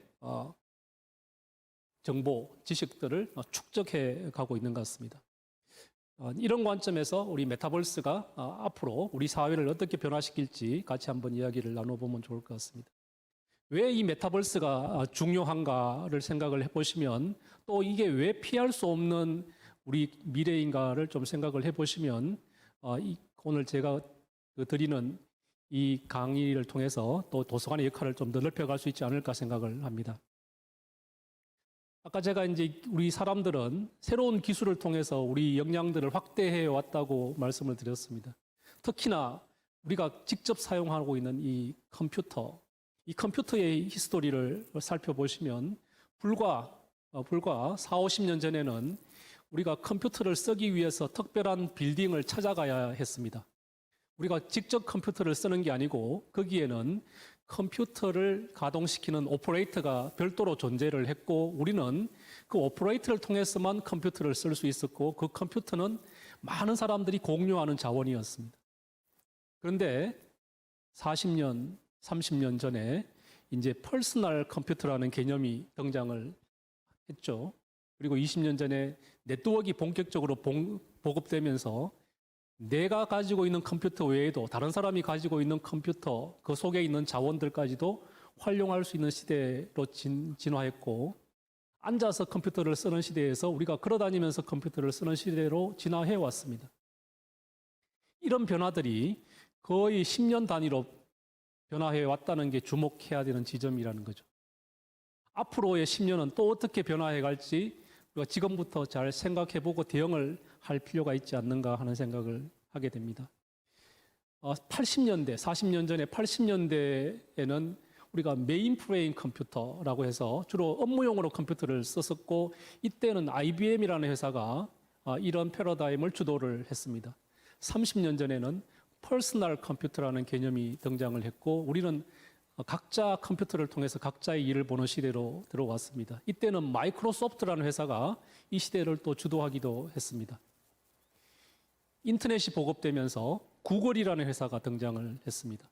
네트워크를 통해서 다른 사람들의 자원을 활용하게 만들어내는 새로운 방식을 제시한 거고 여기에서 다른 사람의 자원들을 효과적으로 서치하기 위해서 앞에 오 교수님이 설명해 주셨던 LOD, 링크드 오픈 데이터 같은 것들이 중요한 역할을 하고 여기 시멘틱 정보를 가지고 더 효과적으로 정보를 검색하고 활용하는 시대로 왔다는 거죠. 이때 등장한 회사가 구글입니다. 이런 걸 잘하는 회사가 사람들의 주목을 받게 된 거죠. 그리고 구글이 끝이 아니었다는 거죠. 우리가 걸어다니면서 컴퓨터를 쓰는 시대로 오면서 애플이라는 새로운 강자가 등장을 했고 새로운 컴퓨팅 활용 방법들을 우리한테 제시를 했습니다. 지금 제가 말씀드린 이런 변화들이 거의 10년 주기로 변화를 해왔는데 앞으로 10년은 또 어떻게 변화할 것인가, 그 다음이 무엇인가를 사람들이 이야기를 하고 있고, 그 하나의 대안으로 메타버스가 차세대 인터넷이다, 이렇게 사람들이 설명을 하고 있습니다. 왜 그런가를 좀 생각을 해볼 필요가 있는데요. 지금 여기 보시는 것처럼 사람들은 앉아서 컴퓨터를 쓰다가 스마트폰이 등장하면서 걸어다니면서 컴퓨터를 쓰기 시작했는데, 이 걸어다니면서 쓰는 컴퓨터를 잘 생각해 보시면 너무 불편한 게 많죠. 왜 그러냐면 이 모바일 단말기는 걸어다니면서 쓰라고 만든 게 아니기 때문입니다. 우리가 포켓에 넣고 다니긴 하지만 필요할 때 멈춰서 써야지 되는데, 사람들은 마음이 급하기 때문에 뭐 저를 포함해서 다 들고 다니면서 쓰고 있습니다. 그러다가 사고도 많이 나기도 하죠. 그래서 사람들의 소비자의 요구는 그 다음을 요구하고 있다는 거죠. 이 작은 창을 통해서 디지털 세상을 들여다보는 데는 한계가 있습니다. 우리가 만들어 놓은 가상세계는 한계가 없는 새로운 세상인데, 이 스마트폰을 가지고 그 가상세계를 들여다보는 데는 근본적으로 한계가 있을 뿐더러 이 스마트폰은 다니면서 쓸 수 없는 디바이스이기도 합니다. 그러면 다니면서 쓸 수 있는 새로운 디바이스 어떻게 할 것인가가 지금 선진 IT 기업들의 많은 고민거리이기도 합니다. 이 분야에서 새로운 개념을 선도하고 있는 게 마크 저커버그입니다. 앞에 오 교수님이 마크 스탠다드가 중요하다고 하셨는데, 이 메타버스에서도 마크가 중요합니다. 그래서 이 마크가 만들어내는 새로운 세상이 메타버스입니다.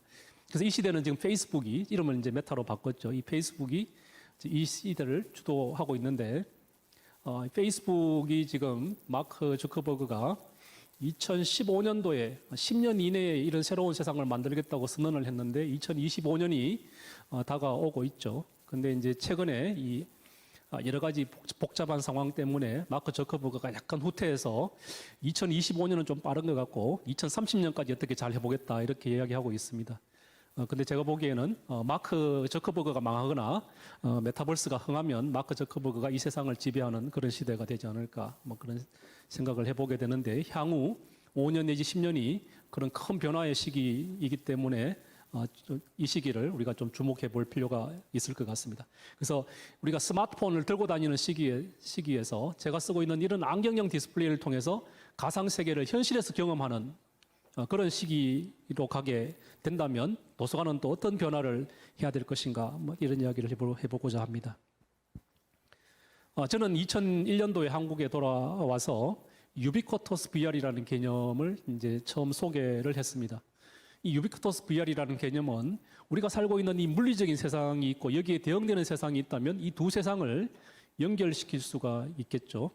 그래서 이 연결된 세상에서는 현실에서 일어나고 있는 일을 잘 모니터링할 수도 있고, 여기에 모아진 데이터를 해석해서 미래를 예측하게 할 수도 있고, 아직 없는 서비스를 이 공간에서 경험할 수 있게 만들어 볼 수도 있습니다. 뿐만 아니라 이 가상세계는 현실과 연결되어 있기 때문에 현실로 가져와서 현실에서 필요할 때 우리가 활용할 수 있게 만들어낼 수도 있습니다. 뭐 이런 개념이 최근에 메타버스라는 이름으로 사람들한테 이야기가 되고 있는 중입니다. 이런 새로운 용어들이 등장한 게 2000년대 초반인데 2000년대 초반에는 그럴 수밖에 없었습니다. 왜냐하면 미국 정부에서 90년대 한 10년 동안 열심히 VR 쪽에 투자를 했지만 잘 생각해 보시면 90년대 후반에 우리가 경험할 수 있는 가상현실이라는 게 지금 우리가 상상하는 가상현실하고는 거리가 좀 멉니다. 그 당시에 90년대 가상현실을 경험하려면 일단 장치가 수십만 불, 컨텐츠를 만들어내는데도 수십만 불, 그런데 경험할 수 있는 가상세계는 고스트 타운인 거죠. 사람은 없는 혼자만 사는 그런 세상에서 우리가 가상세계를 경험했다는 거죠. 그래서 2000년대 들어오면서 이 가상현실 연구하던 분야가 많이 축소되기는 시기였기 때문에 이 시기에는 새로운 개념들을 만들어내는 또 시기이기도 했다는 겁니다. 그래서 저도 이 시기에 이 유비쿼터스 VR이라는 개념을 만들었고 또 새로운 다양한 개념들이 이때 등장을 합니다. 그런데 2000년대 등장했던 메타버스가 다시 돌아왔습니다.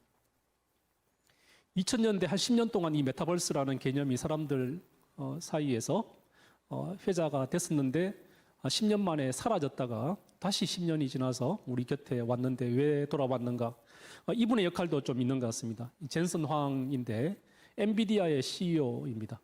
이분은 엔비디아는 그래픽스 칩셋을 만들어 파는 회사죠. 그래서 우리가 만드는 그래픽 카드로 새로운 가상 세계를 경험할 수 있다 이렇게 주장을 하고 하면서 사람들이 이 메타버스에 대해서 주목하기 시작을 했습니다. 마침 이때가 우리가 팬데믹 상황이어서 사람들을 만나야 되는데 만나기가 어려운 상황이었죠. 그래서 이런 가상세계를 통해서 우리가 새로운 만남의 기회를 제공할 수 있다. 뿐만 아니라 이 메타버스에서는 다양한 활동들을 통해서 경제적인 가치를 만들어낼 수 있는데 우리는 그 경제적인 가치를 만들어낼 수 있는 도구를 제공할 수 있다. 그래서 이 사람들이 옴니버스라는 저작 도구를 소개를 합니다. 이 사람들이 주는 이 옴니버스라는 도구를 통해서 우리가 남이 만들어 놓은 가상세계를 일방적으로 소비하는 것이 아니고 내가 그 가상세계에 가서 내가 원하는 컨텐츠를 만들어낼 수 있다는 거죠. 그 만들어낸 그 컨텐츠를 다른 사람들이 소비해주면 그 경제적인 가치가 나한테도 돌아오게 할 수 있다. 그래서 돈 되는 공간이라는 이야기를 하고 있는 겁니다. 그냥 재미있어서 노는 공간이 아니라 재미있게 놀았는데 경제적인 보상도 주어지는 공간으로서의 메타버스를 사람들이 이야기하게 됐고 또 이 사람 다음에 또 지금 10대들이 열광하는 로블록스나 폴트나잇 같은 공간에서 10대들이 놀면서 돈을 벌기 시작하면서 주목을 받게 됩니다.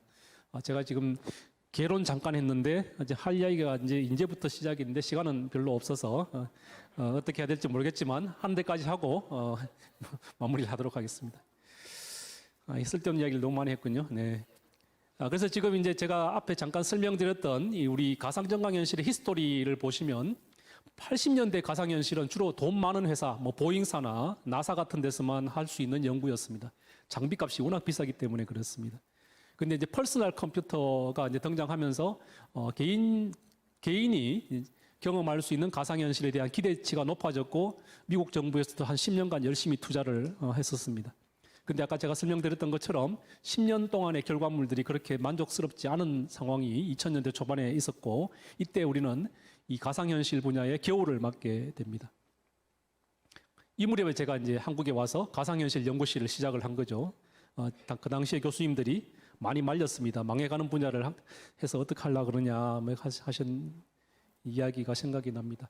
어쨌든 이 무렵에 많은 새로운 개념들이 등장하는데 미시간 대학에서는 디지털 트윈이라는 개념을 만들었습니다. 이때는 이 디지털 트윈이라는 개념을 만든 분은 기계과 출신 교수님이기 때문에 기계장치를 현실에서 우리가 보는 기계장치를 똑같이 가상 공간에 만들고 센서를 통해서 현실에서 일어나고 있는 일들을 가상에 옮기면 그 정보를 가지고 시뮬레이션을 해서 기계장치의 이상을 미리 발견한다든지 아니면 기계장치를 좀 더 효율적으로 돌릴 수 있는 방법을 찾을 수 있지 않을까 뭐 이런 개념에서 현실과 똑같은 트윈, 디지털 트윈이라는 개념을 만들고 이 가상현실을 시뮬레이션 도구로서 활용하는 방법을 제시하기도 했었고요.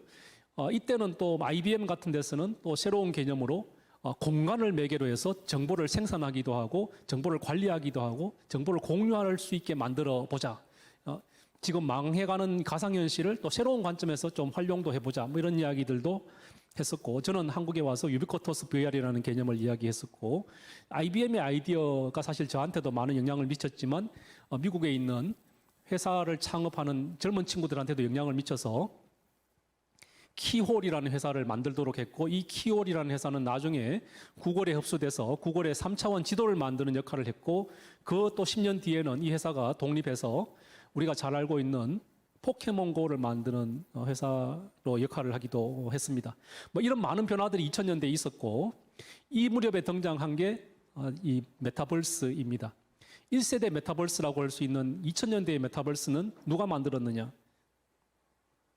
지금 우리가 세컨 라이프가 1세대 메타버스입니다. 원래 이 메타버스라는 용어는 소설가의 상상 속에서 등장한 단어입니다. 스노우 크래시라는 소설 쪽에서 90년대 생각해 보시면 그때는 PC라는 게 막 등장하던 그 무렵에 이 소설가는 미래의 가상세계를 상상을 하고 현실은 비루하지만 가상세계에서는 아바타를 통해서 내가 또 다른 사람으로서 살아갈 수 있게 하고 그 공간에서의 나의 활동이 경제적인 가치를 만들어낼 수 있게 해주면서 지금 이제 미래는 이런 세상이 올 거다는 소설을 썼었는데 그 소설을 실현시킨 거는 2000년대의 세컨드 라이프라는 이제 프로그램이죠. 근데 이 세컨드 라이프는 지금 생각해 보면 너무 답답한 가상 공간인 거죠. 네트워크도 느리고 지금보다 네트워크가 훨씬 느리던 2000년대에 그래픽스 카드도 후져서 제대로 렌더링 할 수도 없는 그런 환경에서 가상세계를 만들었기 때문에 그것도 혼자 경험하는 가상세계가 아니라 수많은 사람들이 동시에 활용하는 가상세계였기 때문에 우리가 트레이드오프로 이 가상세계의 퀄리티를 떨어뜨릴 수밖에 없는 상황이었습니다. 그러니까 저 같은 사람이 가서 할 일이 별로 없는 거죠. 그 당시에 저는 강의도 거기 가서 하고 국제학술대회도 세컨드 라이프에서 열고 뭐 했었지만 사람들이 다 불평하는 공간이었습니다. 그리고 사람도 몇 명 없었습니다. 가면 미리 약속한 사람 말고는 만나기가 어려운 공간이 그 당시에 1세대 메타버스였습니다. 세컨드 라이프에서는 주장을 합니다. 자기들은 가입자 수가 1000만에 이르렀다. 근데 아마 최고치가 그랬을 것 같고 동시 사용자 숫자를 고려한다면 뭐 수백 명 미만이었을 게 분명합니다. 이 메타버스의 핵심은 결국은 사람들이 만나고 그 사람들의 만남을 통해서 경제적인 가치를 만드는 데 있는데 1세대 메타버스는 그걸 못했다는 거죠. 뭐 수백 명이 모여가 할 수 있는 일이라는 게 고작 그냥 홍보 말고는 없다는 거죠. 내가 뭔가를 해서 수백 명이 돈을 내봐야 그 돈이 경제적인 큰 가치를 못 만들어낸다는 거죠. 그래서 이 메타버스는 10년 정도 유지되다가 사람들의 기억 속에서 사라졌습니다.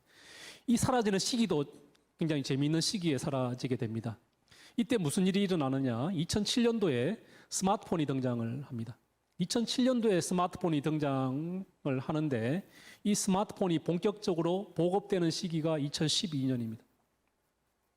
우리가 새로운 기술이 등장을 하게 되면 이 기술의 확산을 이야기할 때, 이 확산 모델을 이야기할 때 언제 1000만 명이 쓰느냐, 언제 1억 명이 쓰느냐, 언제 10억 명이 쓰느냐를 가지고 기술 확산을 이야기하게 됩니다. 1000만 명이 썼다는 이야기는 새로운 기술에 호기심을 가지는 사람들이 다 들어왔다는 이야기입니다. 한 1억 명이 있었다는 이야기는 이제 여기서 뭔가 돈이 되는 시기로 접어들었다는 이야기입니다. 한 10억 명이 있었다는 이야기는 안 쓰면 바보 되는 시기가 됐다는 뜻입니다.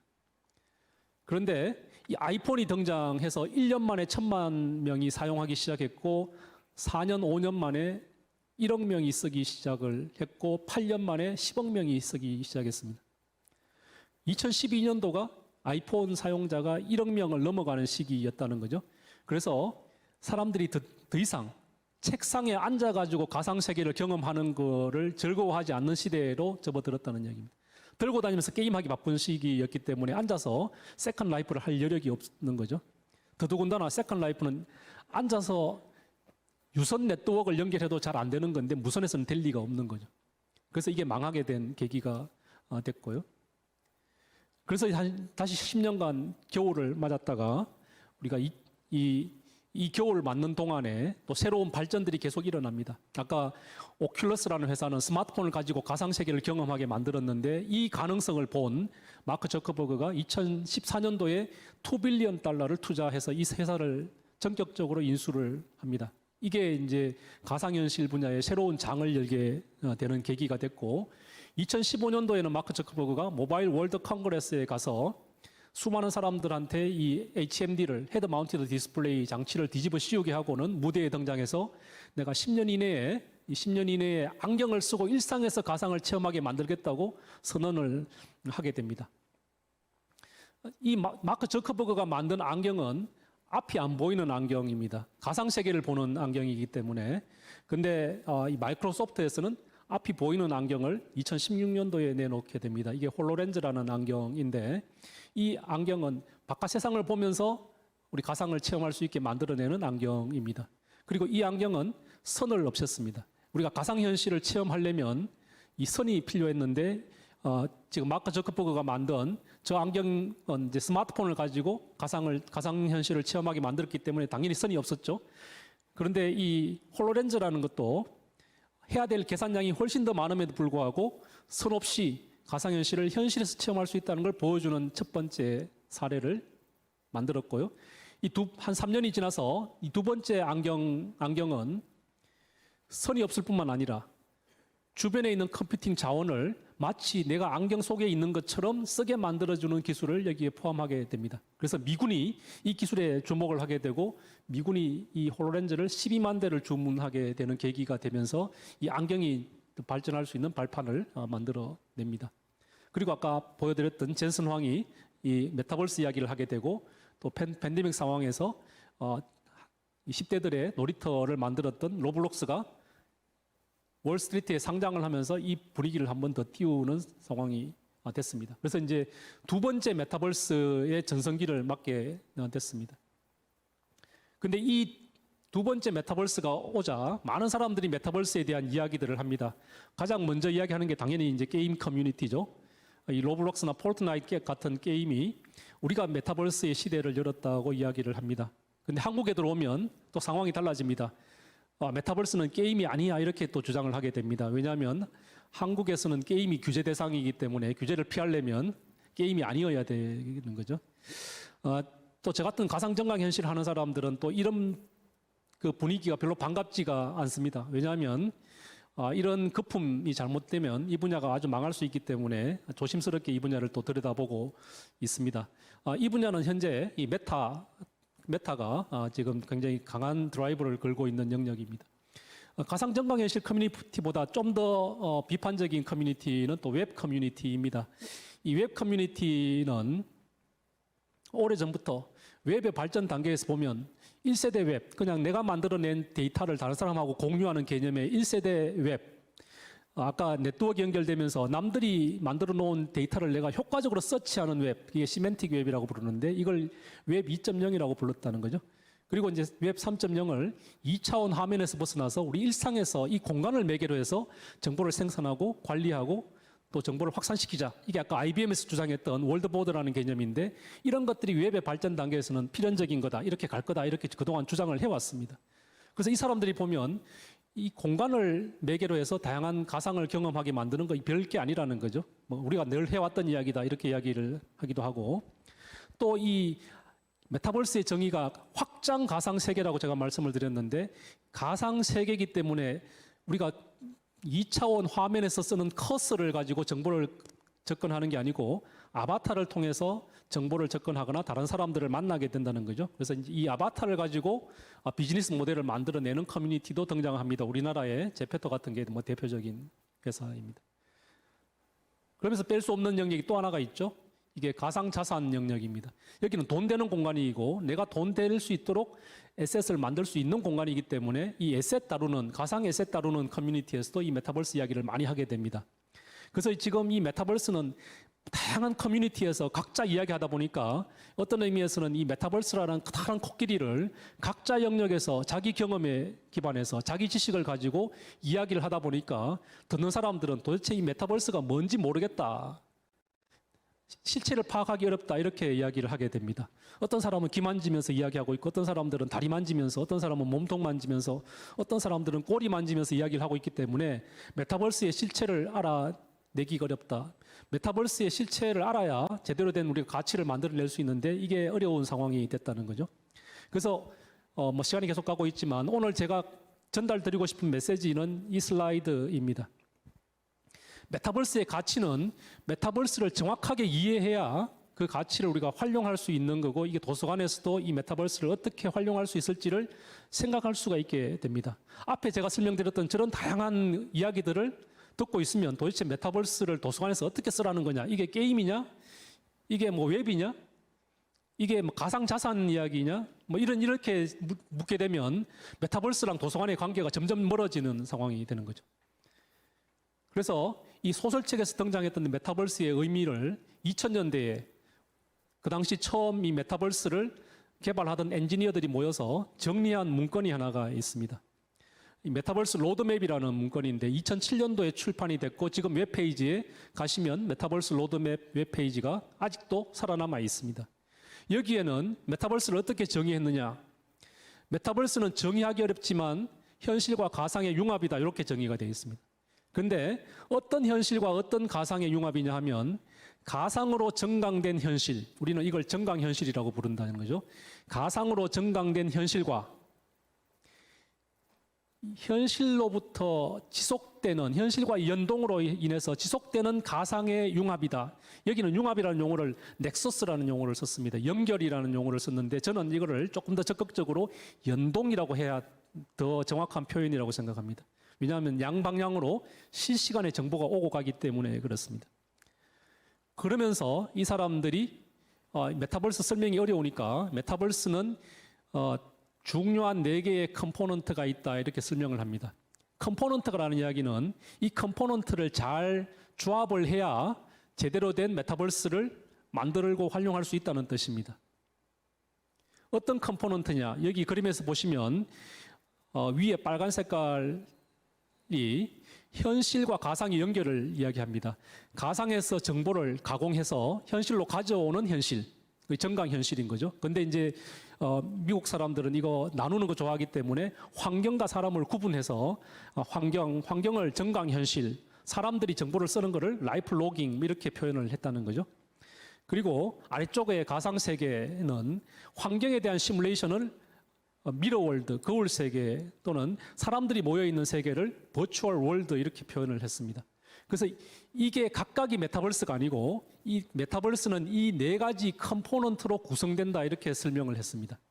이 4가지 컴포넌트라는 이야기는 산수로 하면 2의 4성계 16가지 조합이 가능하다는 거죠. 그래서 단순하게 16가지 조합이 메타버스인데 제일 중요한 거는 이 4가지가 다 조합되는 겁니다. 그래서 이 메타버스는 현실과 가상의 융합, 확장 가상 세계인데 확장이라는 의미가 여기에 있다는 거죠. 확장이라는 의미가 현실과 가상이 연결되어 있다는 뜻입니다. 그래서 이 그림에서 이 4가지 컴포넌트를 어떻게 연결시킬 것인가가 가장 핵심적인 내용인데 우리나라에서는 이 내용이 왜곡돼서 전달되는 바람에 완전히 망했다는 거예요. 우리나라에서 메타버스를 소개하는 많은 비디오 클립들이 현재 인터넷에 있는데 그 인터넷을 보시면 이 부분에 와서 메타버스는 4가지 유형이 있다 이렇게 설명을 합니다. 메타버스는 4가지 유형이 있다, 4가지 종류가 있다 이렇게 설명하는 사람들은 이 문건을 안 읽어봤다는 얘기. 그냥 남이 하는 인터넷에 하는 남이 하는 강의를 듣고 소화해서 자기 나름대로 또 전달을 하고 있는 이 엉터리 강의들이 너무 많다는 거예요. 그래서 이 메타버스가 오해가 생겼습니다. 그런 사람들 때문에 메타버스는 정강현실이 메타버스고 라이프 로깅이 메타버스고 가상세계가 메타버스고 미러월드가 메타버스다 이렇게 엉터리로 이야기하는 바람에 메타버스의 실체가 애매모호해져 버렸다는 거예요. 우리나라 정부에서 R&D 할 때도 4군데 돈 쓰고 있어요. 이러면 안 된다는 거예요. 이 4가지를 어떻게 융합할 것인가가 핵심이라는 거예요. 예를 들어서 이 메타버스를 우리가 도서관에 적용한다 했을 때 현실에 있는 사람들이 가상에 있는 라이브러리를 만들고 현실에 있는 정보를 가상에 있는 라이브러리로 가져가고 현실에 있는 사람들이 그 정보를 우리 가상으로 만나고 지금 이제 시간의 한계, 공간의 한계를 넘어서 전 세계에 있는 사람들이 이 메타버스에서 서로 만나서 머리를 맞대고 문제를 같이 해결하고 도서관에 있는 정보를 활용하고 이런 게 메타버스라는 거지 그냥 정강현실, 가상세계 이 각각이 메타버스가 아니라는 거예요. 그런데 우리나라에서는 이 해석을 잘못하는 바람에 메타버스가 갈 길을 잃고 있습니다. 그래서 도서관에서 이 메타버스를 활용할 때는 이런 부분들을 좀 잘 이해를 하고 이 메타버스의 제대로 된 활용이 저는 필요하다 이렇게 생각을 합니다. 그래서 현재 보시면 이 메타버스에 대한 여러 가지 해설들이 있는데 이런 해설들을 다 모아보면 이런 겁니다. 현실과 가상의 융합을 하기 위해서는 기본적으로 현실과 가상을 연결시키는 인프라가 필요하죠. 그리고 이 인프라를 통해서 우리가 다양한 정보를 모으고 해석하고 경험하게 만들어내는 플랫폼이 있어야 됩니다. 이 플랫폼이 메타버스라는 겁니다. 그리고 이 플랫폼을 통해서 우리가 경험하기 위해서는 나를 대신하는 아바타가 있어야 되겠죠. 그래서 아바타가 필요하고 그 아바타를 통해서 내가 경험하는 나의 플랫폼이 필요하다는 겁니다. 내가 스마트폰을 통해서 가상을 갈 수도 있지만 안경을 통해서 가상으로 갈 수도 있는 거죠. 그래서 내가 가지고 다니는 개인화된 UI가 필요해지고, 그리고 더 중요한 거는 이 가상 세계에서 내가 다양한 창작 활동을 할 수 있도록 지원해주는 이 저작 도구가 있어야 이 메타버스가 의미를 가지는 겁니다. 지금 많은 지자체들이나 국가기관에서 메타버스를 만들고 있는데 이 메타버스에는 죽어있는 고스트타운입니다. 공간은 그럴싸하게 만들었지만 가면 아무도 만날 수가 없는 공간이거나 아주 멋있는 공간인데 가서 할 수 있는 게 단지 만들어 놓은 거 구경하는 거 외에는 없는 공간, 이건 죽어있는 공간이라는 거예요. 이건 메타버스가 될 수 없다는 겁니다.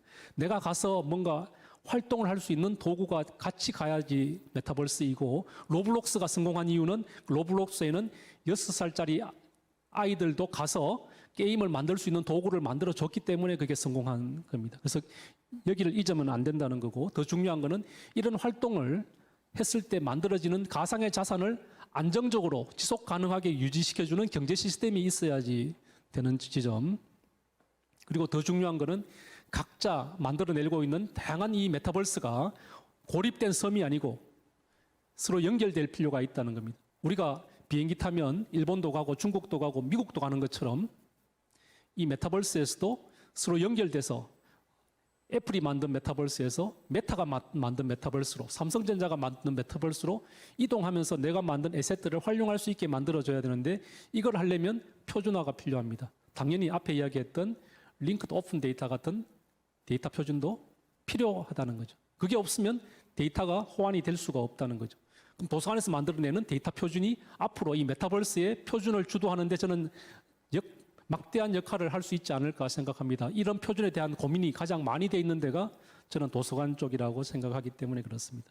그래서 이런 걸 좀 정리하면 현실과 가상의 융합이라는 게 이 메타버스의 굉장히 중요한 하나의 속성이고, 아바타를 매개로 해서 경험하는 가상세계이고, 또 이 가상세계에서는 다양한 활동을 통해서 내가 소유할 수 있게, 에셋을 소유할 수 있게 만들어내고, 이게 가능하게 하려면 이 경제적인 시스템이 갖춰져야 되고, 이 경제적인 시스템은 상호 운용이 돼야 된다, 뭐 이런 것들이고, 이런 공간이 되면 우리가 현재 웹페이지에서 하이퍼링크를 통해서 단어를 클릭하면 연결되어 있는 다른 정보로 옮겨가는데, 이 메타버스에서는 하이퍼링크가 아니라 하이퍼 점프를 할 수 있게 됩니다. 여기는 공간이기 때문에 그렇습니다. 내가 있는 국립중앙도서관에서 대구도서관으로, 울산도서관으로, 광주도서관으로 갈 수 있는 공간이 여기입니다. 그래서 이 공간을 어떻게 하이퍼 점프할 수 있게 만들어 줄 건가? 여기에는 공간이 매개가 되기도 하지만 그 공간에 있는 개개의 자료들이 매개가 되기도 한다는 거죠. 도서관에서 관리하는 책, 도서관에서 관리하는 다양한 자료들이 또 다른 자료로 가서 새로운 경험을 할 수 있게 만들어주는 매개체가 된다는 겁니다. 이런 자료는 우리가 텍스트에서 시작을 했지만 지금 이미 2차원 비디오까지 왔고 360도 비디오도 새로운 자료로서 지금 등장을 하고 있습니다. 그럼 도서관은 이런 자료를 어떻게 소화할 것인가? 앞으로 우리가 생활하는 공간이 현실만 존재하는 게 아니라 이런 가상세계까지 현실과 결합된다면 여기에서 만들어내는 새로운 정보, 지식, 경험 이런 것들은 어떻게 축적할 것인가? 이것도 도서관에서 고민해야 될 영역이 아닐까 생각을 합니다.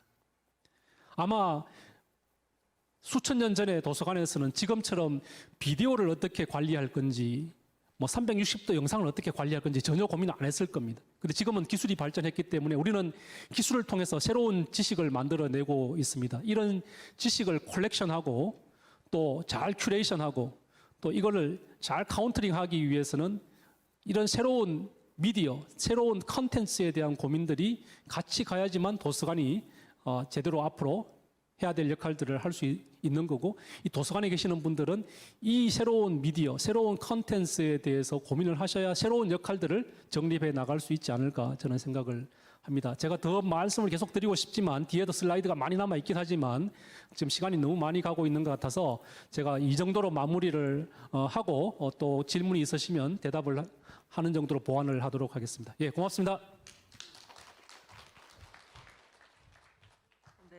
이것으로 국립중앙도서관에서 준비한 개관 77주년 기념 콘퍼런스를 모두 마치겠습니다. 좋은 내용으로 많은 것을 배울 수 있는 뜻깊은 시간이었습니다. 참석해 주신 내외 기빈 여러분 다시 한번 감사합니다. 안녕히 돌아가십시오. 네.